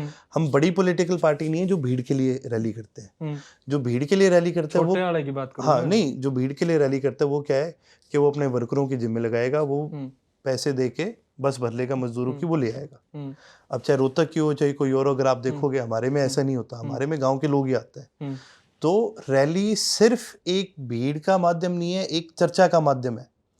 अब मैं जाऊंगा अगर गांव में, लोगों से बात करूंगा कि यार आप रैली करें, तो वो भी आपकी तरह सवाल ही करेगा कि यार क्यों कर रहे हो। तब फिर मैं उससे बात करूंगा इस बारे में कि भी मेरी ये राय है, ठीक है। अगर उसको लगेगा ठीक, तो वो आएगा रैली में। तो उसके आने का मतलब ये नहीं है कि भी वो कोई तमाशा देखने आ रहा है, उसका आने का मतलब ये है कि भाई वो इस इशू पे अपना सपोर्ट जता रहा है। रैली सिर्फ एक मंच पे आके भाषण देने का माध्यम नहीं है। रैली एक माध्यम होता है एक पॉलिटिकल डिस्कोर्स करने का, कि भी आपने एक बात पर एक चर्चा करनी है। पर पॉलिटिकल डिस्कोर्स और पॉलिटिकल कम्युनिकेशन के आजकल बहुत मीडियम्स हैं। इतने लार्ज स्केल पर इतना साइमल्टेनियस करना आज भी रैली को कोई बीट नहीं कर सकता। ओके। ये एक फैक्ट है कि भाई आज भी आप ये लगा लो, अभी कैंपेन चला है हरियाणा में, मोदी जी अगर आके एक रैली करके जाते हैं तो चर्चा क्या चलती है, वो रैली में क्या बोल के गए, वो एक स्टेटमेंट ली जाती है कि भाई ये इनका मेन एजेंडा है, ये इनका मेन इशू है, यूथ को लेकर के हमारी क्या सोच है, हमने क्या बात रखनी है। इन दिनों HPSC के लेके और चीज़ों को लेके बहुत लोगों ने हमसे बहुत बात करी है, तो भाई अब हमें लगता है कि भाई इस चीज़ को लेकर के भाई हमारी क्या राय है इन तमाम चीज़ों को लेकर के, इनको लोगों के बीच में जब जाएंगे तो इसी के थ्रू हो जाएगा। क्या बताओगे अब जाके? है क्या सारी बताओगे? बात यहाँ थोड़ी बताएंगे, कुछ थोड़ा तो बताओगे। नहीं देखिए, मेजॉरिटी इसके अंदर सबसे बड़ी एक चीज ये है कि आज के दिन जहाँ पर रोजगार की बात आती है वहां पर सबसे पहली हम प्रॉब्लम ये फेस करते हैं भी HKRN के अंदर एक तो परमानेंट जॉब्स नहीं लग रही, दूसरी है HPSC के अंदर जिस तरह के रूल्स आए हैं, जिस तरह के वो हैं, भाई आपकी पोस्ट वैकेंट जा रही है, ठीक है, आपकी 250 पोस्ट है, आप 20-30 भी पूरी नहीं कर पा रहे, ठीक है। अगर अब हम सारे घर बैठे रहेंगे तो इसका पॉलिटिकल प्रेशर नहीं बनता गवर्नमेंट पे, वो कब बनेगा जब 2 लाख लोग इकट्ठे होंगे और इकट्ठे मांग करेंगे गवर्नमेंट से कि भाई ये पोस्ट भरने का काम करो, ये अब नहीं भरोगे तो अभी हम नरवाना में इकट्ठे हुए हैं, कल को तेरे घर के बाहर इतने लोग इकट्ठे हो सकते हैं। भाई प्रेशर तभी बनता है, ताकत क्या है, फोन पर मीडिया पर ताकत दिखती नहीं है, ताकत आपको सड़कों पर ही दिखती है। ये तो आप भूपेंद्र सिंह हुड्डा को क्यों रिप्लेस करना चाहते हो बार बार, क्यों उनको ज्यादा टारगेट करते हो, कभी रोहतक में रैली करके, कभी कहीं पे रैली करके, इस तरीके से, मतलब क्या आप बीजेपी के सामने आप बनना चाहते हो क्या ऑल्टरनेट? नहीं, रोहतक में रैली पहली बात तो वो तो हो गया ना, कौन कहता है कि भी हम नहीं कर सकते, नहीं कर तो सकते हो, वो बात ही नहीं कर रहा मैं, राजनीतिक बात, उनका क्या लेना देना उससे। और दूसरी बात, हमारे हुड्डा साहब से हमारी कोई वो नहीं है, ये एक मिथ है, ठीक है। हमारी लड़ाई कांग्रेस से, अब कांग्रेस के धनी वो हैं, तो और दूसरे तो तो अब और किससे लड़ूंगा फिर मैं, ठीक है। मैं जाके सुरजाले से थोड़ी लड़ूंगा, तूने कर दिया बेटा, भाई आप टिकट बांट रहे हो, आप संगठन संभाल रहे हो, आप लीडर ऑपोजिशन हो, अब आप वही चीज ले लो ना भाई, विधानसभा के अंदर ऑपोजिशन को 40 मिनट अलॉट होते हैं और लीडर ऑपोजिशन का पूरी ऑपोजिशन की मुख्य दल है ही नहीं, ठीक है। तो आप हमारे ऊपर किस मुंह से आप फिर हमें ऊपर बी टीम की उंगली उठा रहे हो भाई, आपके खुद के इश्यूज हैं, आप रेज करो, बैठो। आपके पास क्या इतना वक्ता नहीं है कोई जो सरकार को बातों में घेर ले। और हुड्डा कोशिश तो करते रहते हैं बेचारे, इस उम्र में भी वो लगे तो हैं वहां पे, मैं बेचारे बोल रहा हूँ सॉरी, पर मतलब वो लगे तो हैं, वो एटलीस्ट वो नहीं, अगर आपसे नहीं करा जा रहा किसी और को कर दो आगे फिर ना, न्यू थोड़ी अगर है तो यही तो रोना है सारे सौदा खोज लोगे, दरिया क्या नहीं भाई। नहीं, पर ना इनके अंदर क्या है, इन्होंने कांग्रेस के अंदर एक बहुत टॉक्सिक एटमॉस्फेयर ब्रू कर दिया कि भाई जो हुड्डा का है वही है, जो नहीं है वो नहीं है। इन्होंने अपने संगठन विधानसभा के अंदर की, वही बात बता रहा हूँ, एक किसी ने बोल दिया, कैप्टन अजय यादव का स्टेटमेंट आई थी इन चीजों को लेकर के, तो बीजेपी के किसी मंत्री ने बोल दिया, तो उन्हीं के गुट में से एक आदमी खड़ा होकर बोल रहा है कि जी नहीं जी, वो तो पागल है दिमाग से। तो हाउस के अंदर तो हर चीज रिकॉर्ड पे चढ़ती है। बीजेपी वालों ने पकड़ ली वो बात, कहते जी ये अपने लीडर को ये पागल कह रहा है, पागल है दिमाग से, ठीक है। फिर वो कहने लगे ना जी, मैं तो आपके मंत्री ने कहूँ था। मैं इशारे में कहा क्यों तू बीच में पड़ रहा है, डिनाई कर ले, नहीं तो अब तू कहेगा आपके मंत्री को पागल बोलूं, तेरे पे प्रिविलेज का मोशन लाएंगे, बैठ जा, क्यों जलूस कढ़ाओ। हाँ अपना। तो हालांकि मेरी कोई कांग्रेस वालों के साथ बनती नहीं है, लेकिन मेरे को बेचारे पे तरस आ गया। पर ये मेंटालिटी इनकी है कि मतलब रोड़ा पा दो, ये कर दो, उड़ा कर दो। देखो संगठन एक आदमी से नहीं चलता। ये बात चौधरी ओम प्रकाश चौटाला जी को, बड़े चोई साहब को भी पता थी, क्योंकि एट्रीब्यूट संगठन हमारे नाम से करा जाता है हमारा, लेकिन चौटाला साहब भी हर आदमी की राय लेते थे। ऐसे मनमर्जी से फैसले नहीं लिए जाते। मनमर्जी से फैसले लोगे आप, ज्यादा दिन तक आपको लोग नहीं लाइक करेंगे। और हो गया ना, आपके मुंह पे दिखा करके गए हैं कि भी हम किसको वोट कर रहे हैं। और जो कैंसिल भी हुए ना, वो भी क्रॉस वोट ही है भाई साहब, वो डेलिबरेटली है, जानबूझ के। बहुत क्लियर रूल्स है, बहुत क्लियर रूल्स है कि एक डब्बा बना हुआ है और डब्बे के अंदर आपने एक सिंगल लाइन ऐसे खींचनी है। 2 दिन का आपने ट्रेनिंग सेशन रखा, 2 दिन में आप लाइन खींचना नहीं सिखाया, आपने भी 2 या कैंसिल करवा दिए, ठीक है। हाँ, तो आप सिखा नहीं पा रहे उनको। और जब आपको वो दिखा के जा रहा है, अगर लाइन के अलावा किसी ने टिक कर रखा है, बिंदी लगा रखी है, कुछ भी कर रखा है, तो आप ये तो बोलो मत कि जी 6ठी बार 5वीं बार आप जीत के आए और आपको इतना एक्सपीरियंस नहीं है। क्या बताना सब। बॉडी नहीं है जनता। हाँ, ये भी तो कोई पागल नहीं है। बीजेपी वाले तो इनसे ज्यादा भी तोड़ लेते हैं, हाँ, इतने में काम उल्टा ये तो बाकी 4 को इसलिए बचा रहे हैं, कईयों को तो अभी तक इसलिए बचा रहे हैं क्योंकि एक जो गुट बने हुए थे ना, तो ये ब्लेम करते थे दूसरे गुटों को कि ये खराब करते हैं। इनके खुद के गुट के लोग हैं इसके अंदर, इनके खुद के गुट के लोग इसके अंदर इन्वॉल्व है। ये सबसे बड़ी हैरानी। इसलिए ये उनका ये क्यों कह रहे हैं कि जी हमें नहीं पता, किसके, सबका सबको पता है किसका कैंसिल हुआ, किसने बिंदी डाली, किसने टिक डाला है, सबका सबको पता है।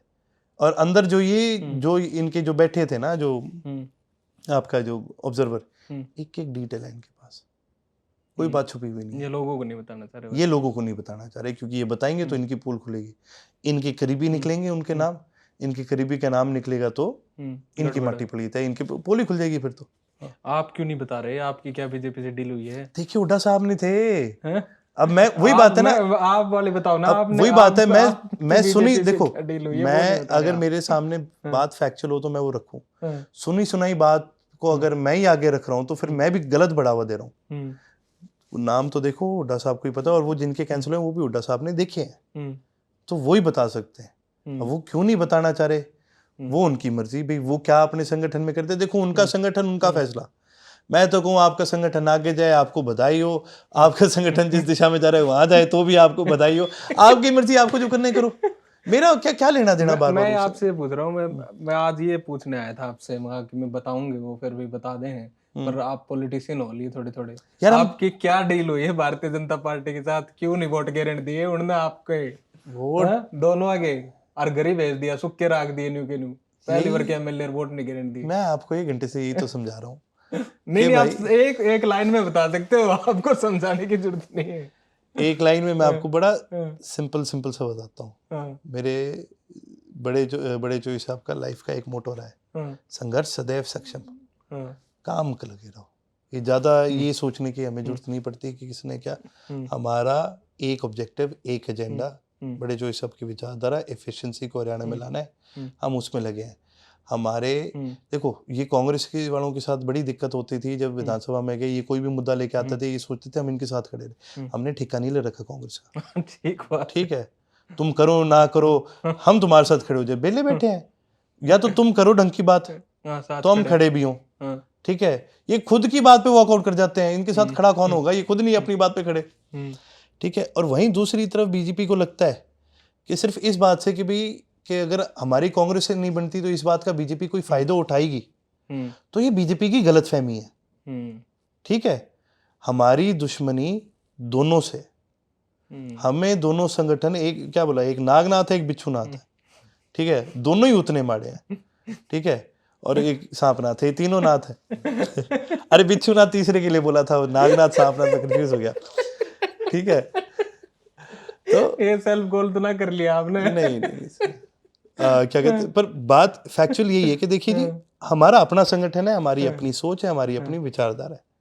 ठीक है, ये किसी का सोचना just because we are a third party, we will, हम कोई एक साइड लेंगे, behind the door political alliance with the BJP, मैं उसकी बात कर रहा हूँ। आपका यार ये तो वही बात होगी, ये तो सेफेलोजिस्ट हैं जो घर बैठे बैठे सोचते हैं। ठीक है, अब इनकी सोच का मैं कहाँ तक जवाब देता फिरूंगा। ठीक है, वो घर बैठे बैठे आंकलन लगा रहे हैं, ऐसा हो रहा है। ठीक है, तो इसका मेरे पास जवाब नहीं ना, ये जो आंकलन लगाने वाले हैं। आप एक चीज देखो, ये इलेक्शन आया जो विधानसभा का, कब देखे थे रिसेंटली? यार कभी नहीं।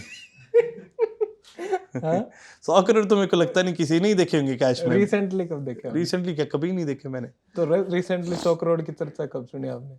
100 करोड़ की तो मैंने कहीं नहीं सुनी। 10-15-20 दिन पहले कोई देखे भी नहीं, किसी अकाउंट में ट्रांसफर होते हुए या बताते हुए होते हैं क्या? बताते, अच्छा कि भाई पूछ लिए डन है कि पूछ लिए डन नहीं। यही बात है, देखो अप्रोच इन्होंने करा भी होगा, पर इसके अंदर आप तो बड़े चौधरी हो, आप तो आपको तो ऊपर 100 करोड़ से भी ऊपर का किया होगा भाई। जिस दिन मान लो मैं बिक गया, नहीं वो मैं असली बात बताओ ना यार, वो तो मैंने बता दिया आपने। जिस दिन हो गया फिर मैं चौधरी किस बात करा, जिस दिन यही हो गया फिर तो मैं चौधरी किस बात करा, फिर मैं भी यही से आड़ी गिनती में आ जाऊंगा। ये नहीं आना। हाँ, मैं क्या बोला, देखो भगवान की दया से इस बात में बहुत है। हाँ हाँ, इसमें कोई अब बड़ी आप बात, कह दो ये बात कि भगवान की दया से पैसे बहुत है। भगवान की जैसे वाकई पैसे बहुत है, और ये कोई आज के नहीं है भाई। हम बड़े चौधरियों के घर में ही पैदा हुए। मेरे जो परदादा हैं, मेरे लड़दादा हैं, जो हम 10 पीढ़ी पहले भी जब आए थे, हमारे 10,000 से ज्यादा किले होते थे 5 भाइयों में, ठीक है। इतने बड़े पुराने जमींदार हम हैं, ठीक है। तो कोई कुछ कह दे, ठीक है, मेरे को फर्क नहीं पड़ता। और ये जो मर्जी अपना अनुमान लगाए जाए, मैं जहाँ बैठा हूँ मैं बहुत खुश हूँ। एक बड़ी हैप्पी सेटिस्फाइड लाइफ है मेरी। इनके पास कुछ ऐसा नहीं है जो मेरे को ये दे सकते हैं, और जो मुझे चाहिए ना वो ये दे नहीं सकते, क्योंकि मैं छीनूंगा इनसे। ठीक है, ठीक है सर, इसी बात पे thank you so much. Thank you so much ji.